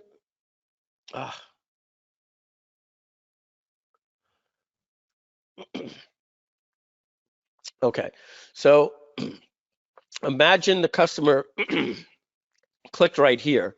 It would just pop up something like this right here, and they're still on your website, and they would check out right here, right at your website. It's called a modal window. Okay, so that's one option. Just gonna mute for a second, clear my throat. Okay, next is you might want to embed the checkout on your own page, and we basically give you something that you would put into, and I'm going to say not GroovePages specifically. This is if you're using a blog, your own website, lead pages, optimized press or ClickFunnels or Wix or Squarespace. That's where you want to embed the checkout. With GroovePages, we do it a little bit different. We literally, you just, you'll have a block. Let me show you real quick. It would be like this. Oops. And this is the beauty of using an integrated system like GroovePages. Right now, GroovePages and GrooveSell, they're integrated. So while you're building your pages, you can add a checkout from your GrooveSell account. It'll be the same in terms of GrooveMail. When GrooveMail's ready, you'll be able to, while you're building your pages, add a pop-up for an opt-in to a list that's already built in your GrooveMail account. You know, the idea is for the experience to be seamless for you eventually. Exactly. So right now, this is literally acting like an image. This is going live in about 10 days or less. They're actually working on this right now, the GrooveSell integration. And by the way, GoToWebinar integration is coming soon. Look at all these integrations that we have now. We have ActiveCampaign, Aweber, Campaign Monitor. You can use any web form. GetResponse, MailChimp, Mautic. Friday is GoToWebinar, and then probably in about 3 or 4 days after that, it's going to be GrooveSell. And what that'll mean is, you can imagine this, right? You would click on the checkout like this. You'll go over to functionality. It's not here yet, and then you're going to see something where you'll say, okay, what funnel? And you'll choose the particular funnel, and then it'll say what product or price point. You'll choose it, and then it'll propagate your checkout page automatically for you. Moving on. This is old school. We're putting it here. Your own custom design. I cannot imagine in 2020 anybody would want it, but that's where we literally give you raw code, and that's because you've got your own design. And 1 out of 1,000 people are going to want this old school, and they're going to want to CSS up the order page their own way. Fine, but for the most part, you'll just be using our order pages. Now, moving through, you upload your logo here. I can change the color to blue or to gray. Right now I'm using pink, and we're going to have a couple of different things. This one's pretty cool here. This is, what do you want to collect when you customer checks out? We always have to get first name, last name, email, and their country and state. Now, I also want to get their address, their full postal, and their phone number. I can put here if I'm interested in their company, but I'm never going to use it in an email, so I don't need it. However, if I'm doing GrooveCart, or if you have a software company, I may need to get their store name, right? And I'll show you here when we get to fulfillment, where we would set up, things like that. Or let's say I just want to, for some crazy reason, I want, how did you hear about us, right? I can put that on my checkout page. Finally, I could do something like adding their username, right? I want to collect their username if I need that for a particular thing. Donna, if I'm correct, Kartra doesn't do that, right? You can't add a custom field to your checkout, right? You cannot. It's very frustrating. Yeah.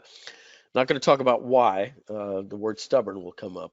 I guess I just talked about why. Let's go to Express Checkout. This is just your one-click upsell. Cart abandon.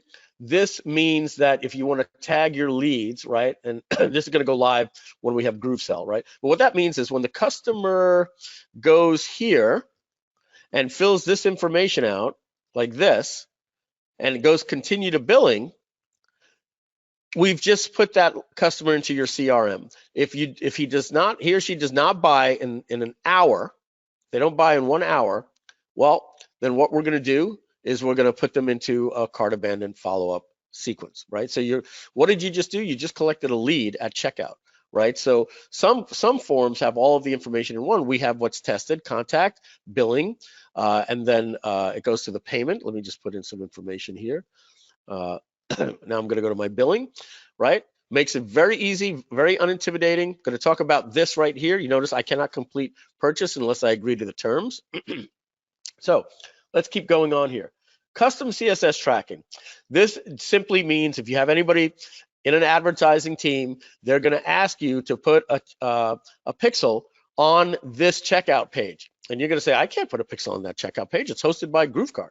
I can't edit that page. Yes, you can. You simply put any CSS tracking scripts or pixels, Facebook pixels, anything you want right there. Now, next, legal. We're getting rid of compliance. This is going to be an option in legal. You can do this one of two ways. Option number one is where you use this editor and you hyperlink to your terms. Most merchant accounts will not, they want to see that you have terms where you're collecting the credit card. And if you don't have a link to your site's terms, they will not, they won't approve you for a merchant account. So the other way you can do that is what we have here. It's called compliance. And if we activate that, essentially what that is you type your policy right into the input box. And instead of having something like this, you've seen it before, like in Apple, there'll be like a scroll box and the people can scroll and read the terms and then check it off right there. I prefer to just do this. It's simpler. We're going to give you both choices. Next is multi-language. We won't have that for a few months after we go out. We're going to allow you to have a little exit pop up on your order page that says, wait, are you sure you want to leave? Like if the customer is leaving to exit, right? And allowing you to add testimonials on your checkout page as well. So let's move on. Next is order bumps. Basically, an order bump will allow you to put a little bump right here, like a checkbox, kind of like this, with a dotted line, that we designed for you, and then we're going to allow you to design it. And it's basically going to say something like, yes, I also want the extended warranty, or yes, I want installation. Yes, I want concierge service. Yes, I want to get part of your newsletter for only $7 extra a month. You get it. Any bump you can put here. And generally, Tom, you remember when we had the 7-figure secrets, right? We had a bump for the 7-figure secrets on my newsletter, marketing.com newsletter. And I think we had a 40% up rate on a $49.99 a month product or something like that, correct? Tom's on mute. Tom stepped away to the men's room. Donna, are you still there? I am here. Oop, I'm here, but I missed that one. Go ahead. Oh, okay, multitasker. Say that you were on mute too. So Tom, I was saying here, we're talking about order bumps. And we had an order bump on my newsletter for our 7-figure secrets. And I think it was $29.95 a month. I think it was $19.95 a month. Yeah. And what was the uptake rate on just by putting a bump there? It was I think it was like 40%, right? It was a little over 40%, and it produced a ridiculously nice residual income for both of us ongoing just by adding that little less than $20 per month value for people to join. It was amazing. It was incredible. Yeah. And so order bumps is something we're going to train you folks on. These things are complex in other shopping carts. Trust me when I tell you that. And even there's only one or two of them that allow you to even do it easily. Some people have built their entire shopping cart on the fact that they do bumps. All right, now this is trial, right? Trial, no access page. Access page is a page that we will host for the customer to download. Things like Gumroad do that, right?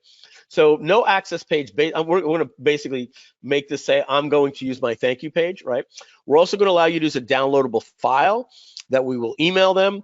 And soon, after we're done with all the email integrations, we're going to have integrations with memberships. And you're going to be able to do one or more of these, not just any particular one. Right now, I'm fulfilling everybody at my thank you page. But I may do something different for every price, right? I may say, hey, if you take the annual plan, you're getting Groove Card or something like that, right? So webhook, this is another term for API. And basically you see here that if I want to add, we're adding people to GrooveSell when they buy, obviously. And then to create a webhook, you simply go into your Kajabi or whatever, and it says add this URL at shopping cart for this membership. Okay, not going to get into that, but you can do that for every price point. Now, let's get into the fulfillment. This is exciting. So, if you notice, because we have all these different price points here, what's happening? This is the one that's real, so I'm going to not mess with this for now. The thank you page, let's read this. Post Funnel post-transaction URL. Configure your thank you page or upsell page. Note, this is a post-transaction page your customers will be redirected to after a successful transaction. You can set up your upsell and on-time offer pages here. So we automatically default it to your thank you page, right? We're going to assume that the customer buys and we just send them to the thank you page. And you say, no, I have an upsell. Well, if that's the case, you simply click here and click on upsell page and we say, great. What's your upsell page?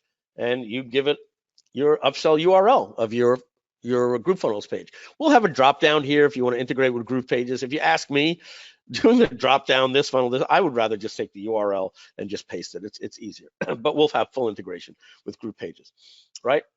So that's how that works. You basically put an upsell in for each price point. I'm not going to go through them all. This is one I'm not going to spend too much time on here, but I want to show you that you can have an advanced tracking code. And what that means is if when I turn it on like this, I can put a tracking code after somebody buys. This is important for Google pay-per-click, YouTube advertising, and Facebook. I might have a long code that basically says value equals 99 or $1, right? Or in this case, 497. And this would be in the code, it'd be a lot more complex, but basically what I'm showing you here is that when you have a Facebook guy and you only have one thank you page and you're using the same thank you page, tombeal.com/thankyou.html, right? What's going to happen is you have all these different price points. Your Facebook guy is going to say, hey, I need you to have 7 different thank you pages. And Tom's going to go, why, dude? Then I got to go to my shopping cart and change 7 different thank you pages. And he's going to say, yeah, because I need you to put a tracking code on each thank you page. Tom's going to say, why? He's going to say, because if they buy the lifetime, I need to know that what you spent on that ad just made $4.97 so I can do the ROI. But if they bought the $1 trial, I only want to shoot off $1 or the lifetime value of that customer. And if they choose a monthly, I only want to do a 99. Et cetera, et cetera, et cetera. Tom's going to be like, you're kidding me? I have to have 9 different thank you pages and just so you can put a tracking code? What we do is we make it simple. You don't have to have different thank you pages. You just put this value that Facebook gives you the exact code that Facebook gives you here. And then what happens is after the customer buys, let's say I click complete purchase, the customer is going to get a blank page. Let's just say this page was blank, right? For a billionth of a second, we're going to fire off that tracking code, bink, 497, and then boom, we're going to send them over to the thank you page. The customer won't even know. What's that? I didn't know this. I didn't know this. I'm so excited. Oh yeah, isn't that cool? This is. I thought you said, Mike, I'm falling asleep. I was like, oh shit, I'm getting too. Say that. No. Oh my goodness. No, this is another. Asleep, I wouldn't be able to tell you. No, this is so exciting. You did it to me again. I just found myself sitting here with my jaw wide open at how simple and easy this makes it. Because I've been involved in these funnels that become these. Oh, you know that call. You know that call I'm talking about. You'd have to go into GroovePages and create 7 different thank you pages that are identical simply because you needed a different tracking code from Facebook, and you can't argue with your Facebook person. I had to create 26 different thank you pages once because we were doing split testing and split testing upsells. Yeah, hours. This saves hours and makes it so simple. All that Mike has shown you, it saves literally. Nobody has this. This came out of my frustration. I was like, there's got to be an easier way. So we put this in there just like that. So I'm gonna move on. I'm gonna speak on behalf of everyone here. Is that just for a little while, Mike? We want you to be frustrated as often as you can, because brilliance comes out of it. So I love this. Thank you. And the beautiful thing is, Donna, we're putting them in the right places, right? Yeah. You don't have to go through a navigation menu and say, where is it? It's like, it's okay in the funnel, like what happens after they buy? Fire this pixel, right? Yeah. Okay. Amazing. So next is affiliates. This is where you set up the affiliate program. I don't have one set up for this because it's my Facebook ads campaign. So I'll set one up now and then I'll delete it when we're done.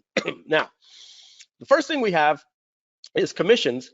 And then obviously I have a different pay plan for every commission, right?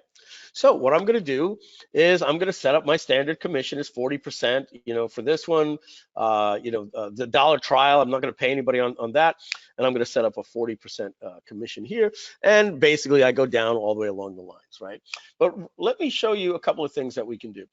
Number one, I can make this particular plan here for the Tom Beal special. I might, trying to see how I would do this. Okay, I would.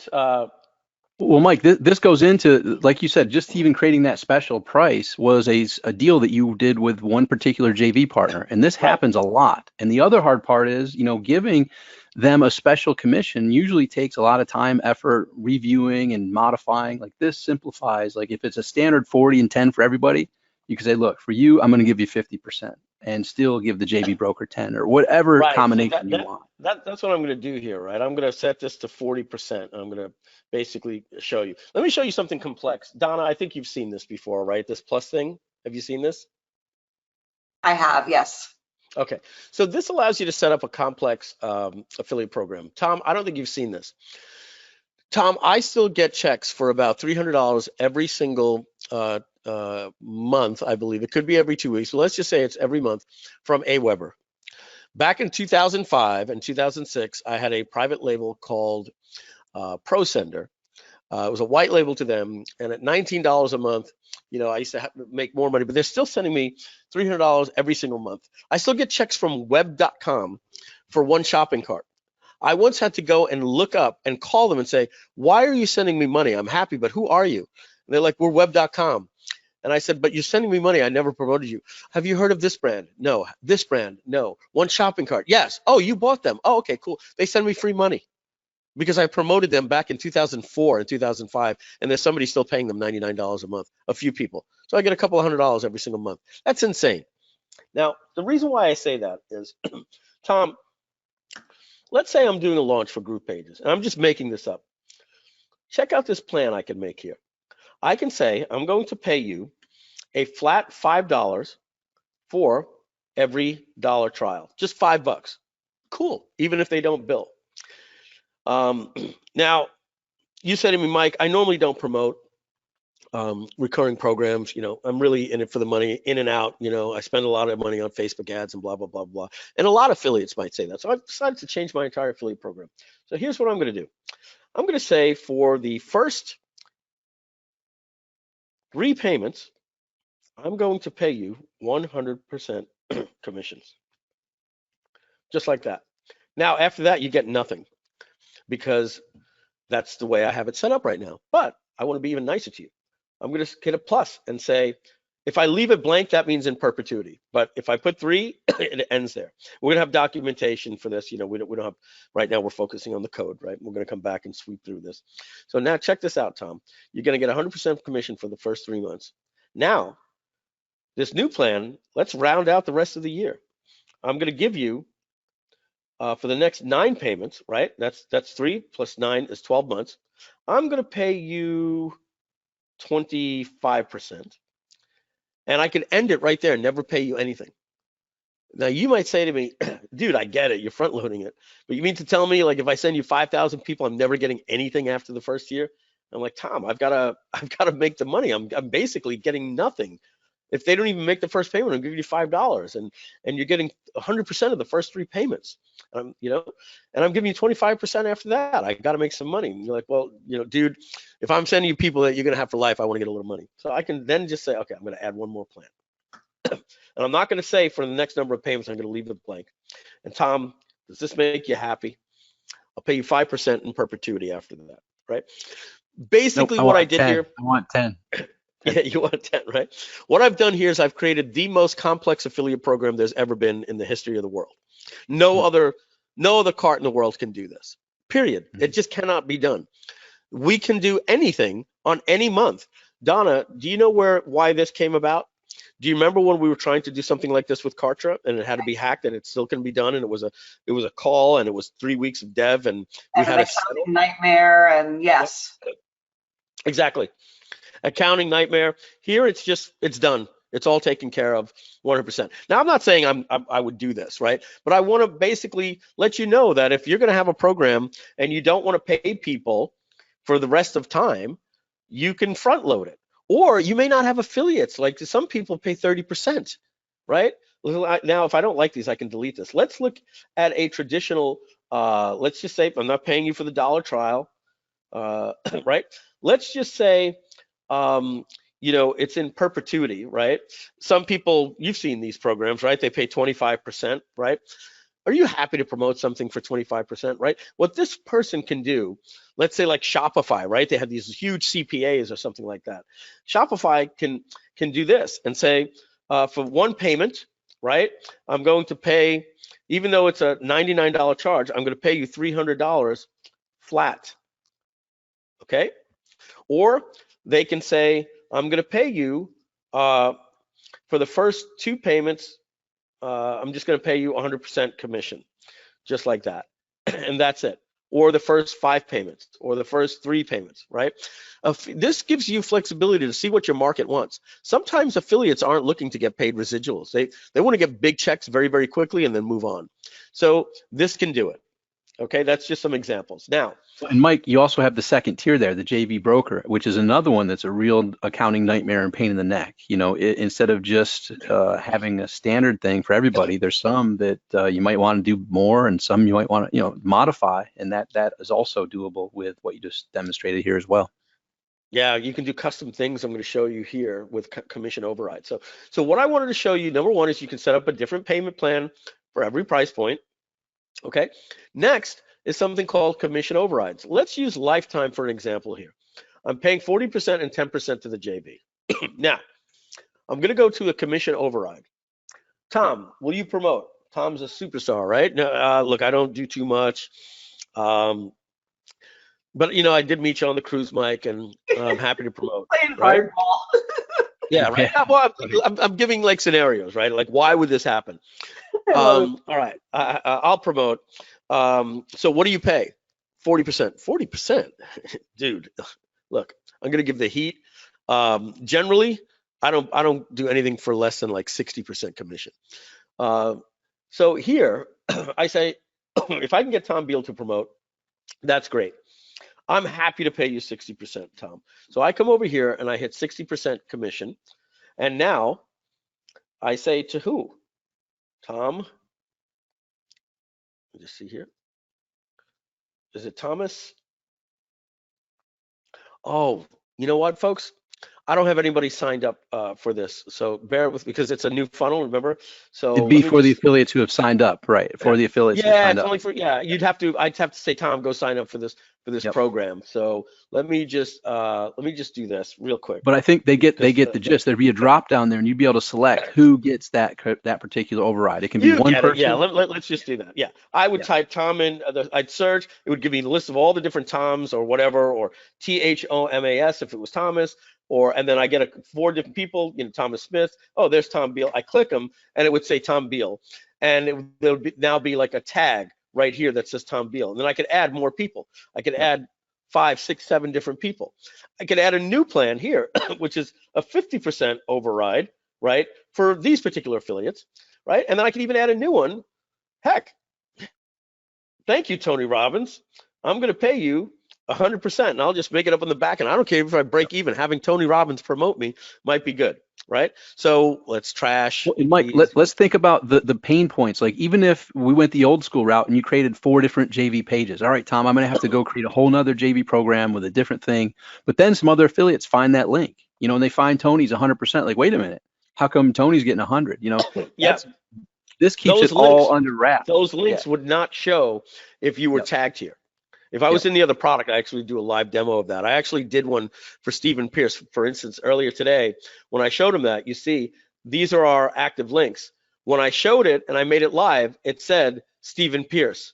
And then I said, now everybody sees it. So Stephen, what I need to do here is type in Stephen Pierce and tag you. And then we hit refresh, wherever that is, and then it disappeared. And then Stephen, when he logged in his dashboard, he saw it, but not everybody else did, right? Correct. So now let's move on over to custom landing pages. Why would I have this, right? So I have my my product index page, right? And that's going here. This is hard coded, I can't change it. But I might want to have a landing page for, let's go call it video 1 in a product launch. And now I want to send everybody to video 2, right? And I would change this, right, to video 2, right? Something like that, right? Now I'm doing a Black Friday sale, right? I have a special page for that. So I'm going to call that Black Friday sale, right? I'm just typing fast here, right? And this might say, you know, Black Friday or something like that. Okay. Other examples. Watch webinars this. and trials and Yeah, exactly, right? I have all the different pages that you say, hey, affiliates, we have a new offer, a tripwire. We're doing a book. We're doing a product launch. We're doing a webinar. But in here, I might have something called webinar Tom Beal. Well, great. Tom, you make the page for me, or I'll make it. I'll make it. Great. What are you going to call it? Webinar, groovepages.com/Tom Beal, right? And I just created in GroovePages and I put it here. Now, Tom, you're going to see that link, right? But right now, all affiliates are seeing all of these links because we had all of these say all affiliates, right? But I don't need them seeing your webinar page with your picture on it. So what would I do? I'd select an affiliate and I would type Tom Beal just like that. And remember, if you had signed up for this particular funnel, I would click on you, and then this page would only show up to you in custom landing pages, okay? Because I tag you. So we have commission overrides and custom landing pages. And then finally, the last thing that we have here, let me just bear with me, folks. Just bear with me. I gotta go. This is, I'm doing a live funnel. I have to create a demo funnel so that I can just do whatever the heck I want. I'm gonna have to go back and get rid of some of the other stuff. Now, the JV affiliate page. Where's my JV page? Well, I took the video off of it right now because it was talking about our launch, and this is kind of ghetto right now. It's supposed to be a big video here, but I didn't have time to produce one. So this is my JV page, right? Because if I tell Tom Beal, hey, dude, could you do me a favor? Can you mail your affiliates and tell them to come sign up for my launch? Well, I don't want Tom mailing them to my sign up page. If you remember what that looked like earlier, right? That just says enter your name and your email address and sign up for the affiliate program. They're going to be like, what am I signing up for? So when you put this here, when the affiliate logs into their portal, they're going to see here's, you know, the different landing pages, right? It might say webinar and all that stuff. Oh, here's my 2-tier affiliate link. When they click on copy and paste, there, Tom Beal would then promote that, and he's promoting my affiliate program. And when that customer signs up, they sign up under Tom, and he would get an override commission at like 10% if that's what I set it up at. Okay, so I'm going to shut this affiliate program off, and all that data I don't have to worry about right now. So the next one I want to show you is this. Does this look familiar? Let's just refresh this page and look right down here in this corner. I think it's going to go off within the next 15 seconds. There it is. Robert R. just made the switch to GroovePages. I'm paying Provely $39.95 a month. That's 40% of the cost of Just Pay Kickstart, simply so they could load a widget on my site. Other sites are UseProof and UseFOMO, fear of missing out, and UseProof. I may be lying here. I want to just put this in here, useproof.com. Let's see what they're charging. Pricing, simply to put a widget. What? How many visitors am I getting per month? How many visitors? Look at this, $3.99 just to get a friggin' widget? This can't be right. This is crazy. Use FOMO. What do they cost? These people are out of their minds. Oh, depending on how many people, $19 a month. I would qualify at $39 a month. Let's just look at Provely. They're probably the most affordable. I don't know how they automatically load video. I got to find out. They automatically load video and audio. They've hacked it. Okay, so it's $97 a year. But if you want unlimited domains, let's face it, it's $197 a year. So 200 divided by 12, it's $16 a month, right? This is a big software page, all this nonsense.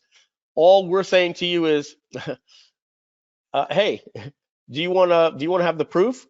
And if you say yes, you turn that on, and then what we do is we give you a little widget code, 2 different widget codes. We give you one for your tracking for your affiliates, and then we'd have another one for your proof, and then you'd simply put that onto your Groove page, and obviously GrooveSell knows when you make a sale, so all we got to do is load a little card, and guess what? It's free. So we're trying to eliminate all of these different costs for you. So that's the widget. Donna, are there any questions before I go into the reporting? I have a 9 o'clock call in 11 minutes. I'll push that off, but I'd really like to show the reporting in 10 minutes if we can and get this done. I haven't been looking at any of the questions. I think there are about 4 questions that I didn't know the answer to or thought we should talk about. So the first one is, so back when we were talking about GroovePages, and it said, the question's, practically speaking, what difference does it make that GroovePages has a product associated with each stage of the funnel as opposed to keeping them separate? So does that make sense to you, Donna? And if it does, can you clarify what they're saying? Because what I think she's asking is, why is it important in terms of the benefit of having things grouped in a funnel versus just having separate products? Does it make it easier to hook them together? I think the answer, and I'm so nothing to do with GroovePages. Nothing to do with GroovePages. Yeah. She's really asking about in GrooveSell is what she's Why do we call them product funnels, right? Yeah. Why? What does it make sense to, like, this is a really good question, and I'm glad she asked it because I kind of have it myself, and I've been doing this for years. The only thing that I can think of is that it's easier to analyze the overall performance of a campaign. That's it. So what you can do is we could have created everything and just call them products and then linked from one product to another and you charge it and everything like that. But when you do a funnel in GroovePages or ClickFunnels, you need to know the performance of the drop-off. What is happening on the landing page, how many people are making it to the upsell page and the second upsell, all those different things, and you're getting your statistics. The next thing, and what I'm going to do right now is I'm going to show you this in Paid Kickstart to give you an example. So Paid Kickstart, let me tell him that on my call still. Yep, almost done.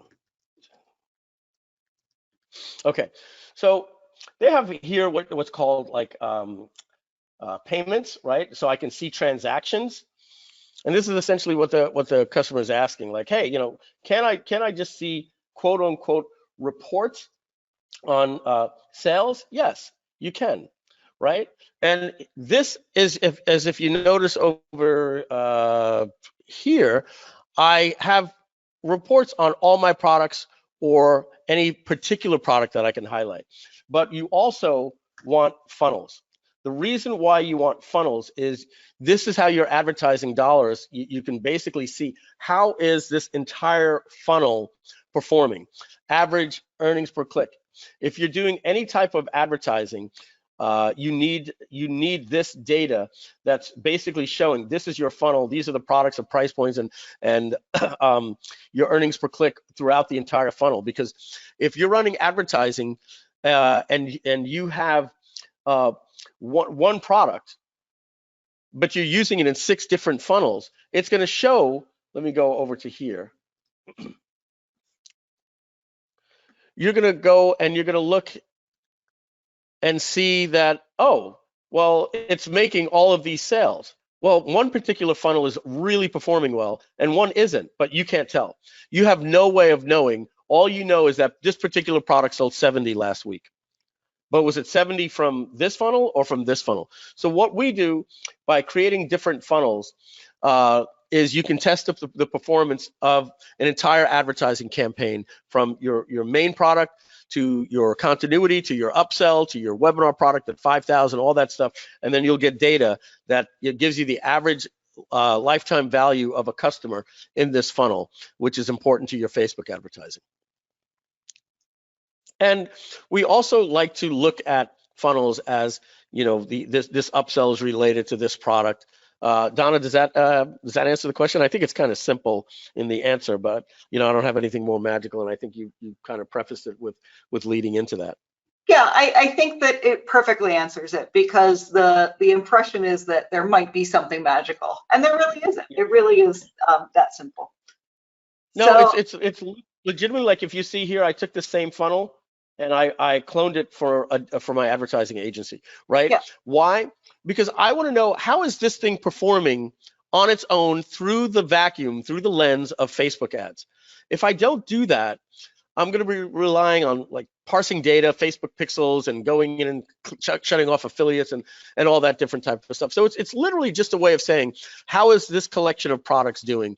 And then I may have another funnel, Donna, where I say, let me change the upsell from product 3 to product 1, make that go first, get rid of this, and then I can compare different funnels and say, hey, when we go to the webinar first, and then the whatever later, we're doing a lot better than when we try to do the $7 tripwire and do the webinar second.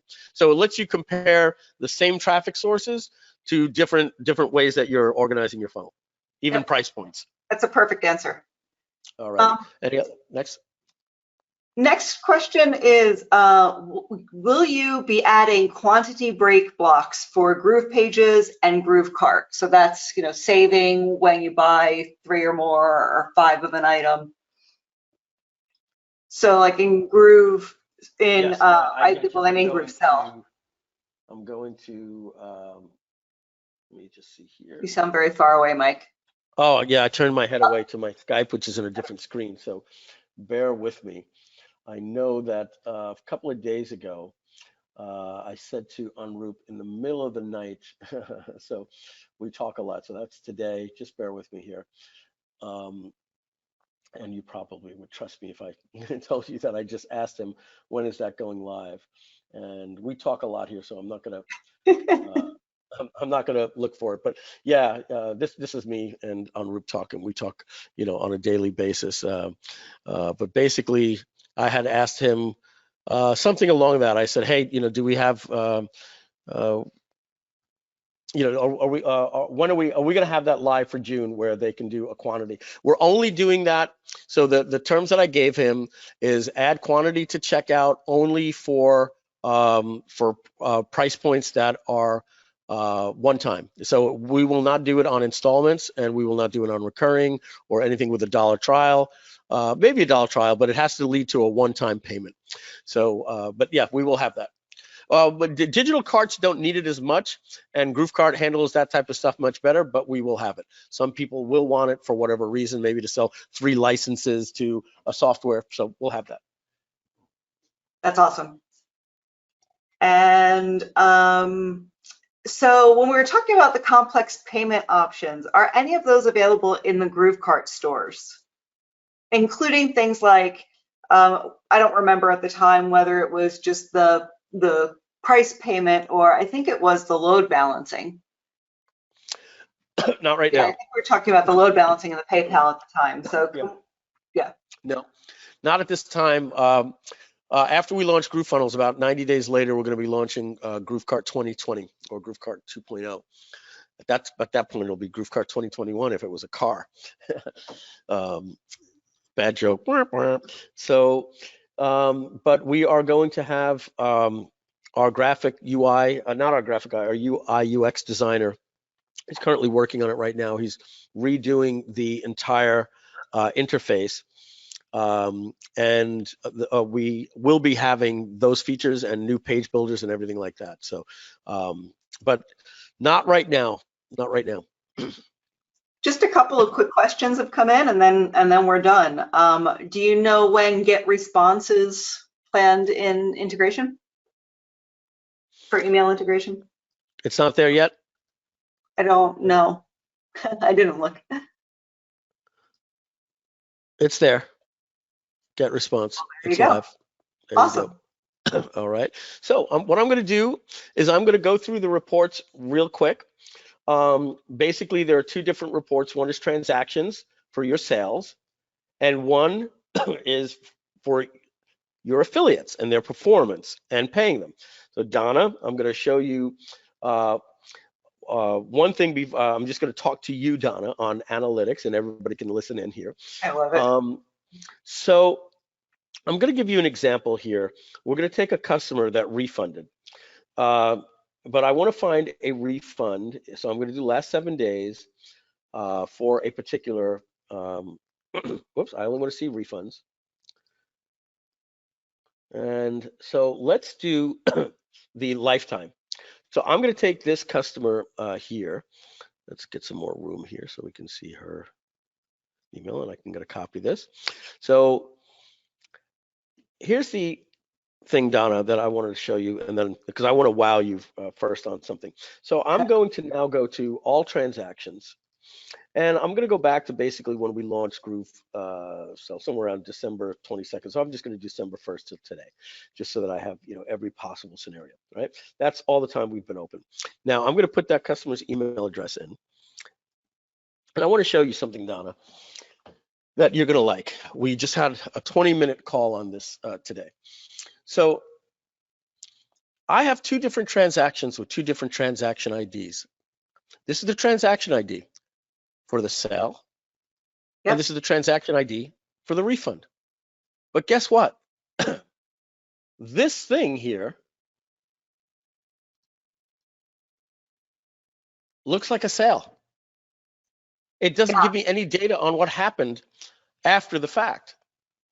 Okay, so what we are going to do is we are going to add a new column. So just take this product details, date and time and buyer, and shift it over to right where date and time starts, right? And we're going to have another column here called status. I love it. Okay. I love it. Okay. Now, the status is going to, let me see if I can find this. Let me yeah, hold off. Sorry, showing on my screen.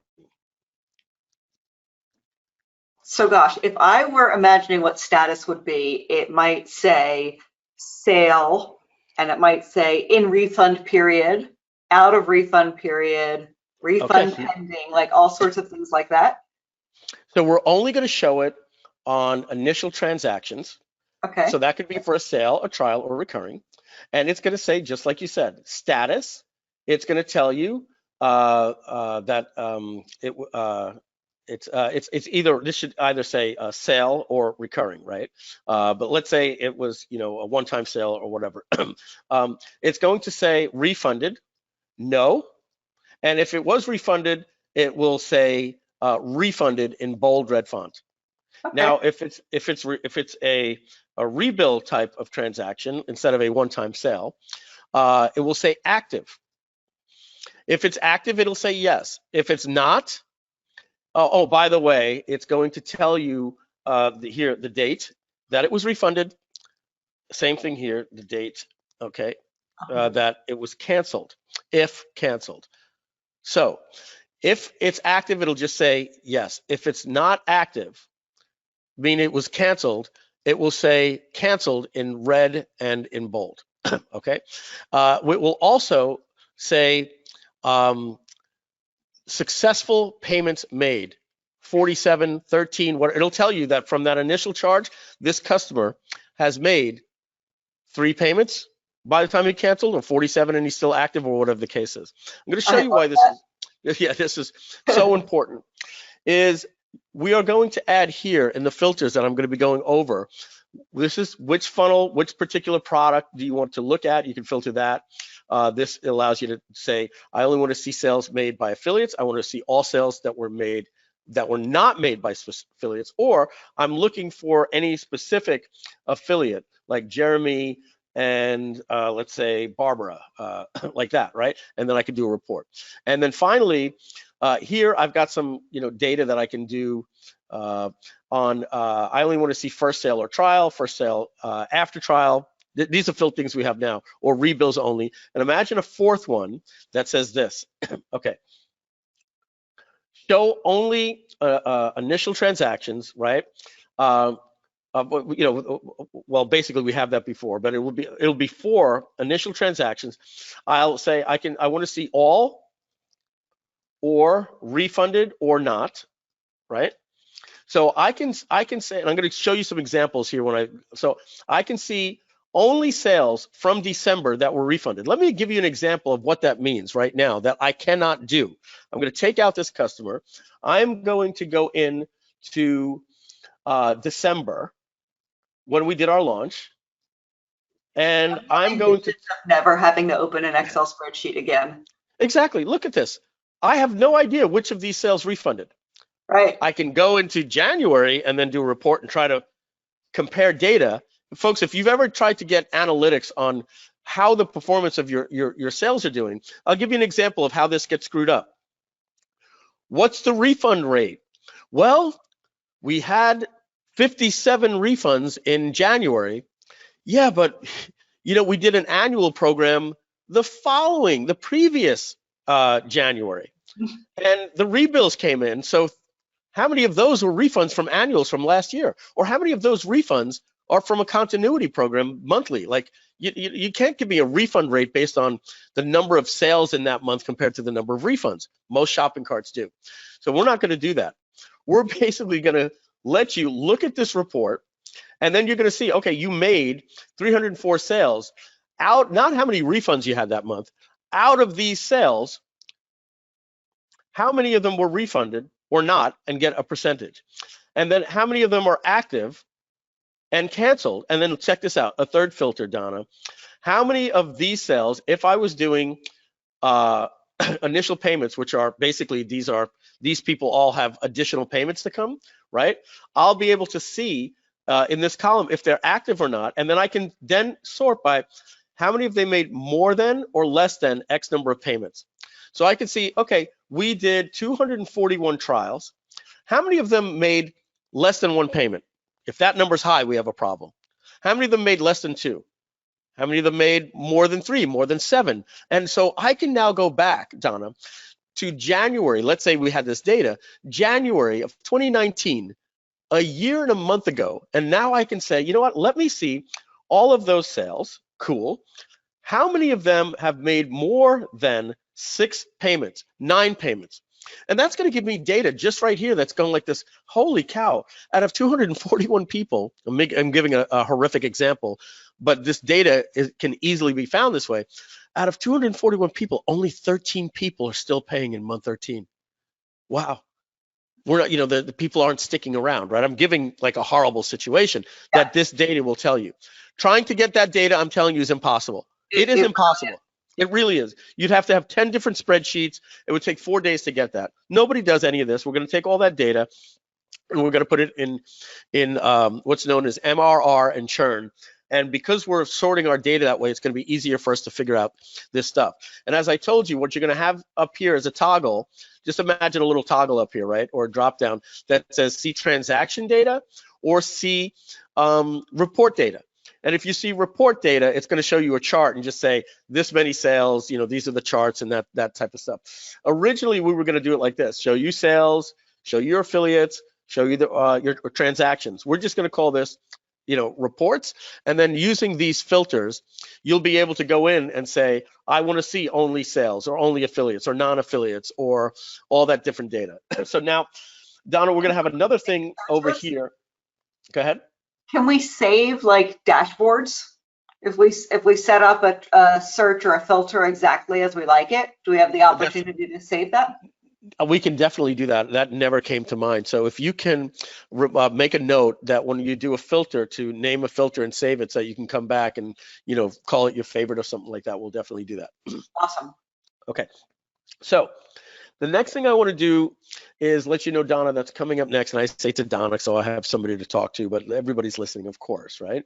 So Donna, coming live next week, we're going to have another tab here that's going to talk about cancels. Okay, and I think I went over this with you, that when you look at Pay Kickstart, and I'm just going to click here on payments, and we're going to click on transactions, and then I'm going to click on failed. Let me show you why this is tough. Let's look for a name here. Look at this. Philip canceled, 497. Philip canceled, not canceled, failed. This is failed billings, folks. This is failed billings. People we can't collect from, right? And let's see if he was here again. If he was, whatever the case is. My point that I'm making here is you have the ability to go in and just click, recharge this, just try again. Mm-hmm. The thing is, I might be on page 2. Let's go to page 2 here. And when I get to page 2, I might say, okay, let me try to rebuild this thing, right? And I click rebuild, right? The only thing is, he might have been on page 1 over here, and it was green, and it came back successful. No, I'm sorry. I may not even know because these are failed. When I go to processed, some of these names here might show up in later. Process. Yeah. Exactly. So how do we know this? Is we know when Matt went in and said, oh, these are failed, and he tried to rebuild them, we double billed people. So it's again, like we need a transaction status and a current status. So what's going to happen is when you get a, I think I have this in my screenshots here. Let me see how far back that might have went. Oh, you know what? Let me just see here.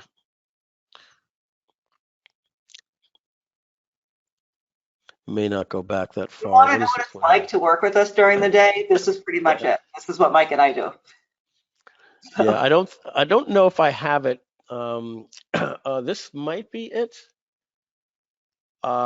Okay, yeah, this is it here. So this isn't the best example, obviously, but basically what I'm showing here, Donna, is that you're going to see in your failed transactions that here's a fail. You're just going to see it one time, and there'll be a drop down. Oh. And then the drop down will tell you every single day that it's tried, and if it's successful, it's going to turn this into green or purple, right? So the reason why these are white is they're failed. As soon as a rebill happens on try 3 or try 5 or whatever, then we're going to turn it purple. I love that. All right, and that way you'll still have the history here. These are all your fails, and of course it will still show up as a successful transaction in your rebills here, folks.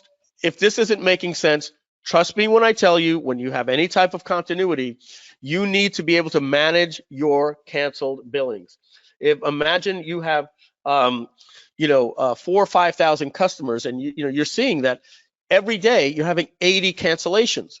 You want to be able to go in and see how many times did we try, manually do it, get the customer's information, phone number, call them, all that type of stuff. In Pay Kickstart, this data, it doesn't help us. It just tells me that it failed. If it tried again, as you can see, it tries again, right? Here's one time with this customer. Where was the name? I forget. So here's Timothy, right? Timothy once and twice. Yeah, if it tried again on the 3rd time, we don't know. So this data is useless to me. All this does is make me paranoid that we're not collecting money. That's all it does. There's no way that I could use this. It gives you the power to be able to drill down to a specific thing. You want to know about failed transactions, so you have the power to look at just failed transactions, but it gives you the complete story. So final 5 minutes, I'm going to basically show you what we have here in colors, right? So we have, let me just do the last 7 days so that we can get some refunds and cancellations.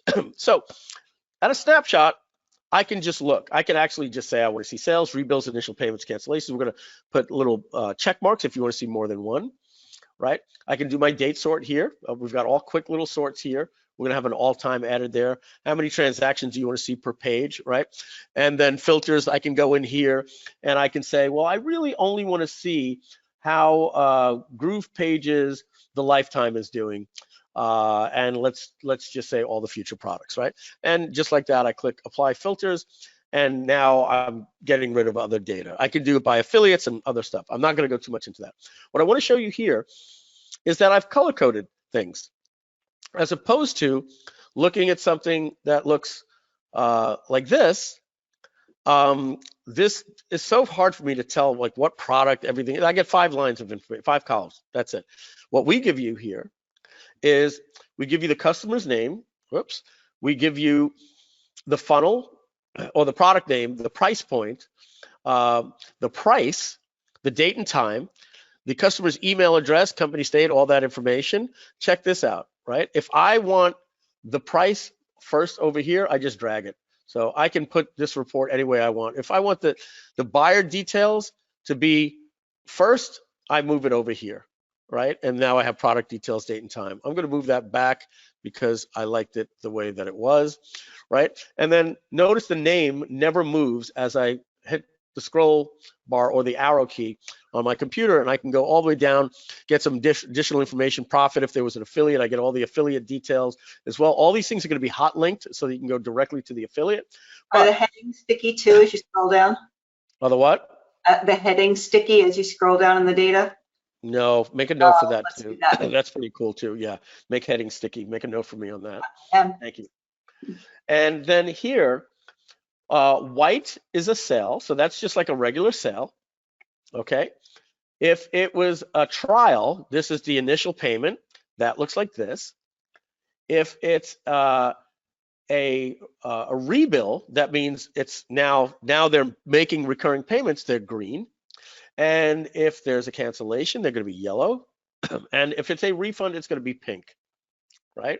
And if it's a chargeback, it's going to be hard red, like deep red. So by being able to do this just in a snapshot, I can have an idea. If I just, let's say I look at today, I can have an idea of what happened, right? Without just a bunch of transactions that are refunds and stuff, right? I can be like, okay, we had 1, 2, 3, 4 sales. We had some money come in on recurring. We had 2 trials start with those 4 sales. We had somebody cancel, and we had a refund. Not a bad day. Not a bad day, right? So let's go over to analytics, and all of this reporting is going to be available to your affiliates as they see it. Oh, let me show you one more thing. This is going to get cleaned up a little bit. Right now, this is more get it done. But if I want to see information about this customer and this transaction, I can hover over any of these and click right here. And look what I get. I get the transaction information, a little bit easier to read. I can click refund. Are you sure? Cancel. I could also cancel future payments, and there's going to be a new one that says refund but don't cancel future payments. Right now, refund cancels and refunds and cancels future payments. So we're going to have another option there. This is the customer's information. And check this out, the affiliate. Now, let's get one with an affiliate that's right over here. Check this out. I go over to the affiliate. Oh, this didn't go live yet today. But what we're going to be able to do is click right here, change the affiliate's username, and change the dollar amount and the percentage as well. Okay, so now let's look at affiliates. Like I said, we're going to get rid of sales and transactions. We're just going to combine everything with better toggles up front. If you want to see sales, then you just toggle it. Oh, I'm sorry. That doesn't apply here. So let's look at our affiliates. Now, we have things in here in the settings that are going live very soon. They're actually active. They're just not in the user interface. So let me give you an example. We have things like do not allow an affiliate to qualify for information unless they have a tax profile. We're adding the full tax form where they fill that out, all that stuff. You can request that they connect to Facebook and verify the text message, and you'll know the phone number so that you know that they're real. You can verify them on Facebook. You'll have that information. Next, you can have settings that if another affiliate banned if another vendor banned the affiliate, you can say, do not allow affiliates that have been banned by more than 1, 2, 3, 4, 5, whatever you want affiliates. Our system's going to have a global ban. We just may ban people that we see as fraud. We're going to have something that says, do not pay anybody, and then you can put an amount in until they've earned over $100. This is up to you. You know, you might want the flexibility. Say we don't pay people until they've earned $250 or something like that. You'll also have the ability to say don't pay people on one sale. And here's another one we're adding, Donna. We are adding here into the sales. Right here, it's going to say this entire section here is going to turn red, and it's going to say fraud alert. And when you click on it, right here, it's going to say fraud alert. And it's going to say, it appears the customer and the affiliate purchased with the same IP address. And then you'll have a chance to go in here and void it if you want. Some people are like, I don't care if people buy from their own affiliate link. I don't like that. to me, that's you know, you made one click. You never sent an email, right? You signed up for the affiliate program, made a purchase, you think you're slick, and you use it as a $250 coupon. Okay, so my system is going to alert us of that. But guess what else we do, Donna and Tom? We use Auth0, which checks every single IP address you've ever signed in from. So it's going to check it against not just your IP, the 13 IP addresses we have on file, and it'll just give you a little fraud alert. It's up to you. You'll go in and say, whatever, I'll let this one go. Or you can check on the affiliate and be like, wait a second, you know, this person purchased 3 weeks ago and only sent one click. No, they use this as a coupon. I'm voiding the sale. Other things that we're going to do in the affiliate settings is we're going to allow you to say things like, do not release commissions until they've made 1 or more sales, 2 or more sales, 3 or more sales. Generally, I like to say 2 or more sales, and that means that I don't have to penalize you and remove your sale if you used it as a rebate, right? But I'm not going to pay you on it until you make a second sale. You start coming to my help desk and saying, hey, where's my commission? Dude, you sent 1 click, okay, from your own IP. Becoming a real affiliate, go make me a sale and I'll pay you on both, right? That type of stuff, right? And folks, you know, if you hear me sounding a little bit blunt, these are the things that you deal with, you know, in a business, and they frustrate you when you see somebody signed up for your affiliate program and 13 seconds later, they've bought from their affiliate link, right? And sometimes it happens on accident. They were testing their link, right? And you just void it. You just, you know, that's not a real affiliate sale. Okay, next, let's look at the affiliates here. So this list is always going to be sorted by due commissions, okay? We've added a couple of new things. I don't know if they're here yet, but so basically we have something I think I can show you here, Donna. Let me see if I select all and we go to export. Let me see when I click here. Yep. Okay. So here's what it's saying, and this means all of you as well. For PayPal, number of affiliates who've added PayPal details 20. Okay, so I owe $28,000 right now to 37 affiliates. $9,000 is on hold for 16 affiliates. 20 affiliates are eligible. I have to pay them $20. So what I would do is I would click that, you know, mark it as paid or in process, and then export my MassPay file. I'm not going to do that right now. We're on a training call. I'm going to do that probably tomorrow and pay these affiliates. Now, one of the things I skipped past was that we have a buffer period that says the affiliate commissions come due after the refund. And then when I set up my product, I said, how many days after the refund do you want a buffer period to deal with help desk tickets that come in 3 days late? Takes a week to deal with a customer. So we have it for 15 days. So all affiliates commissions automatically become due after 15 days. But here it's telling me that these people don't get paid. Our system sends an email out on the 1st of every month telling people you have money that's due to you. You need to set up your profile. They do it once, not per each affiliate. So many of you, make sure if you promote it and you're waiting for money from us, make sure that you go into here in the settings and put in where you want to get paid, right, for PayPal wire, because we might not even have your PayPal email, and put your tax ID information in for us, okay? This is going to get more complex later, but that could be the reason why, you know, if you're one of those people waiting for money, you have you're not going to be able to get paid when we pay tomorrow. So going back to the affiliates, let's go back here. We're going to be these columns here for obviously this is impressions, unique sales, refunds, their username, blah blah blah blah blah.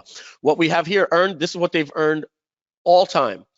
Unpaid, this is all their commissions that they currently haven't been paid, but some of them aren't due, right? Because I'm not paying you commissions for sales that you made yesterday, right? We have to wait the refund period. So unpaid commissions are everything that you're earned, assuming there's no refund. After the refund period, it goes into due, and as you can see over here, we have a commissions on hold column. For these people are due because they're actually are owed, but we can actually have a report here for on hold and etc. I'm not going to get too deep into that, but we show their all-time commissions, how much they've been paid, and all that different stuff. Now, I can go into a particular affiliate like this, and I could look at some of his data. I can see his lifetime commissions, paid, all that stuff. all of his transactions. There'll be a link here that's actually going to go to the full transactions with the green and blue that I showed you. But this is just if if we wanted to search for something, and his payment history, how much he's been paid. So let me show you before we end the call a couple of cool things that we can do. Donna, you've seen this, right? This add cash advance and clawback and stuff. Yeah. Okay. All right. So process payment basically means if I want to do this just one affiliate at a time, and I just want to get his email address and go pay him, I can just click process payment. I'd log into PayPal manually, or we'd have the API and you can click a button and it'll pay it in the background, and we would send him his $8,200. Okay. Now, having said that, what I can also do is I can give him a cash advance. I'm not going to get too much into this, but this is how this works. You're dealing with an affiliate, and you say to him, "Hey, dude, here's what we're going to do. I'm going to pay you 70% of your commissions the day after you promote." So let's just use big numbers so that this is nice and easy. The affiliate made you $20,000 in sales. He gets paid 50% commission. He's owed $10,000 in commissions. Now the guy says to you, "How long do I have to wait?" You say, "Hey, dude, 30 days plus a 15-day buffer period," and he says, "You got to be kidding me, man. You're going to make me wait 45 days to get paid that 10 grand? You have the money." So I might say, "You know what, dude, you earn 10. My refund rate's less than 10%. So I'm going to send you 70% because I know you're not going to have a 30% refund rate." Normally we have conversations like that, and I tell my accountant, send that person 7 grand. And then later, if we forget that we did that, I'm going to pay that person $8,200. So what I can do now is I can just go in here after I send him the money in PayPal. This is like accounting. I put in $8,000, put a comment, spoke with him on the phone, blah, blah, blah, blah, blah, and I click add cash advance. Let me show you where I've done that. Why my #1 affiliate is not showing up here. Let's look up Jeremy. I can just type in the first 4 letters, J-E-R-E. I can type his email, or I can type Promote Labs, his username. Here's Jeremy. Watch this. I've put in, if I go to his payment history here, 1, 2, 3 cash advances. And those cash advances, if I go to pay Jeremy, it says he's due commissions $25,000. He's owed $26,000. So if I go to pay him, it won't even let me process the payment. It won't even let me process the payment because I've given him a cash advance. It won't even allow me to process the payment. So until these due commissions, once this is unpaid, once his due becomes higher than this, then I can pay him the overage. So don't want to get too deep into this. Actually, I was Unroop just made this button inactive. This used to open up the window that actually showed me this. Donna, make a note if you can for me to why Unroop deactivated that button. I still want to be able to see the due and the hold. But yep. Basically, the last thing that we're going to do before we end this call is talk about clawbacks. Clawbacks are a misused term in the industry. In fact, Infusionsoft uses it wrong. If you have a commission for a customer that made a vendor made a sale for you, an affiliate made a sale for you, let's say a week ago, and you haven't paid the customer, if you go to refund that sale, it treats that or says clawback or something like that. A clawback is not a clawback. That's just a refund, and you do accounting, and automatically our system does it, and the affiliate doesn't get paid because it's a refund. That's just standard. A clawback means that this goes back 90 days, and you pay. You had a $2,000 course, and you pay the affiliate $1,000, and 90 days later, the customer is screaming, "Hey, I need my money back. There was a tragedy, whatever the case is. I want my money back," or they put in a chargeback, and you have $1,000. Now you've paid that customer. What you can do, that affiliate, or you've paid that affiliate, you can go in and find that sale from December like this. And let's just say we're looking in December like this. You're going to be able to look at the sale and then click on the affiliate, and in here, click add clawback, right? But the other way you might do it is say, "Hey, I'm not in the mood." That's the best way to do it on that transaction. Or you can simply just come in for any particular reason. You paid the wrong affiliate, you paid the wrong Jim Smith or whatever. you told Joe Jablonski, go into the system and change that guy's commission to 75%, and he does Mike Long instead of Mike Young, and he made a mistake, right? And I paid an affiliate wrong. For any particular reason, you might want to go in and add a clawback. You simply go in here and put $300, you give it a transaction ID or whatever, and then you put a comment, and that is going to reduce that amount from his next due commissions. If he's owed $5,000, it's going to release $4,700 in a mass pay file. So that's about it. This is a 2.5-hour call just on GrooveSell, and I went into a lot of reporting, which probably put a lot of you to sleep. But trust me when I tell you, this stuff is going to be really important when you're an affiliate, when you have affiliates, or when you're making sales and you're trying to get the intelligence from your shopping cart. That's what we're all about, and we put that all in here completely for you. All right. I am super, super excited about all of this reporting. It really does appeal to me, guys. So I don't know if you're nearly as excited as I am, but you will be once you get in there and realize how cool it is to be able to get your data. There have been a bunch of questions that come in. None of them I think we should go through. I saw Donna. Somebody asked a question about going into our wizard and just clicking right in instead of having to go through the entire wizard. Yes, we're going to have that. You won't have to go through the wizard every time. You'll be able to just click on the one that you want, make an edit, and go back when you edit your product. Yeah, I do have to say the answer to almost every question is it's coming. It's coming, and when you start to ask when, it's a little hard to answer those questions. So 90% of it is coming by the launch, right? This is going to be a complete platform when we launched in June 15th. 100% complete platform. We're moving our dev off of this. The only thing we're doing from June 15th to August 1st is GrooveSell payments. That's going to be that probably won't make launch, and we're probably going to bring that out in August. But you'll have everything, full reporting, and clean up the interface a little bit, right? Right now we're focusing really on hardcore features, getting stuff done in the background, and then now we're getting to the point where we're doing the reports and all that stuff. So, but you can use it right now. I mean, there's not a single thing that we need that I want for nothing in this right now. There's nothing I want. We actually have coupons that have to get active. The only reason this is highly built out, no, we actually have it. He just has to activate it. The only reason why this is not active right now is because he hasn't put it on the checkout page, so he shut it off because he just can't get to that for a little while. This used to be here. But yeah, we've got everything. As an affiliate, you can even create bonuses. When you look to promote a product, right here, this little thing is a bonus, and that means that you can add a bonus to any particular price point and tell people, hey, if you just manage your bonuses. That's, I think, probably over.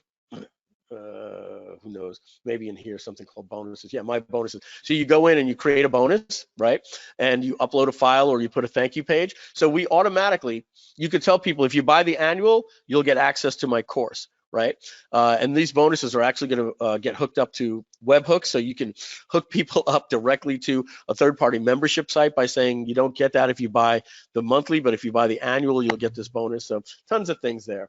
So I probably won't do another GrooveSell presentation probably for about another 6 weeks until it has, it looks really gorgeous, and because I don't want to go through if other people aren't on this call, they're going to be like, hey, can you go over this and go over that? And it'll be an entire walkthrough again when the product is pretty much near completion. So 2.5-hour marathon. What Tom is going to be doing in 2 weeks. So that's exactly what Tom is going to be doing in 2 weeks. Is he's going to walk through GrooveSell and actually create a product with you. So awesome. The next 2 trainings we have scheduled, Tom's going to walk you through next week how to create an opt-in page. So that's from beginning to end, how to get a document like a PDF online, deliver a report, set up the opt-in page, connect with your autoresponder service, set up your custom domain. So you can follow along on the training next week and basically have your opt-in page done by the end of it. So, and then the week after, it's setting up your products inside GrooveSell. So a lot of the questions tonight, we give you some quick answers to, but we'll go into more depth next week when we actually sit down and show you how to do it. And as mentioned at the beginning, we're starting an hour earlier next week and the week prior and weeks upcoming. So we're not starting at 7 p.m. Next Tuesday, that is March 3rd, We are starting at 6 p.m. Eastern time. So mark your calendars. And as Donna mentioned, next week is going to be all about connecting your autoresponder, getting that initial opt-in page lead magnet created very quickly using GroovePages, and it's going to be awesome. So look forward to seeing you there. Mike, fantastic job in GrooveCell. Well done in thinking through everything. Like, this is 15 years of being in the trenches, producing tens of millions of dollars of results that led you to being able to point out and direct the dev team in creating this amazing resource. It's going to be a godsend to myself, to you, and everyone else who's fortunate enough to be here. So thank you for all that, Mike.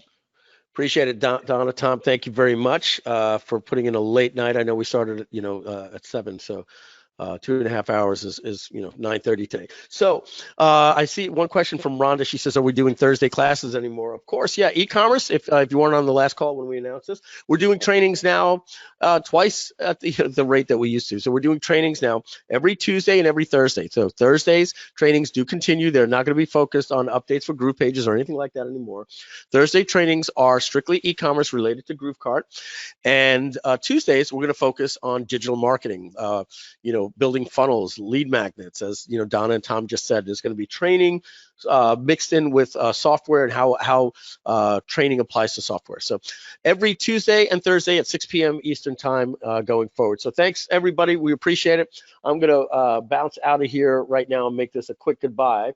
And I want to thank you very much, and we'll see you on the Thursday training, and Tom and Donna will be back here with me next Tuesday. Have a good night, everybody. Thanks for making it. I appreciate it. Bye-bye. Right. Thank you. Bye for now, everybody. And I'm going to figure out where I just hit this. Let's see. Bye-bye, everybody.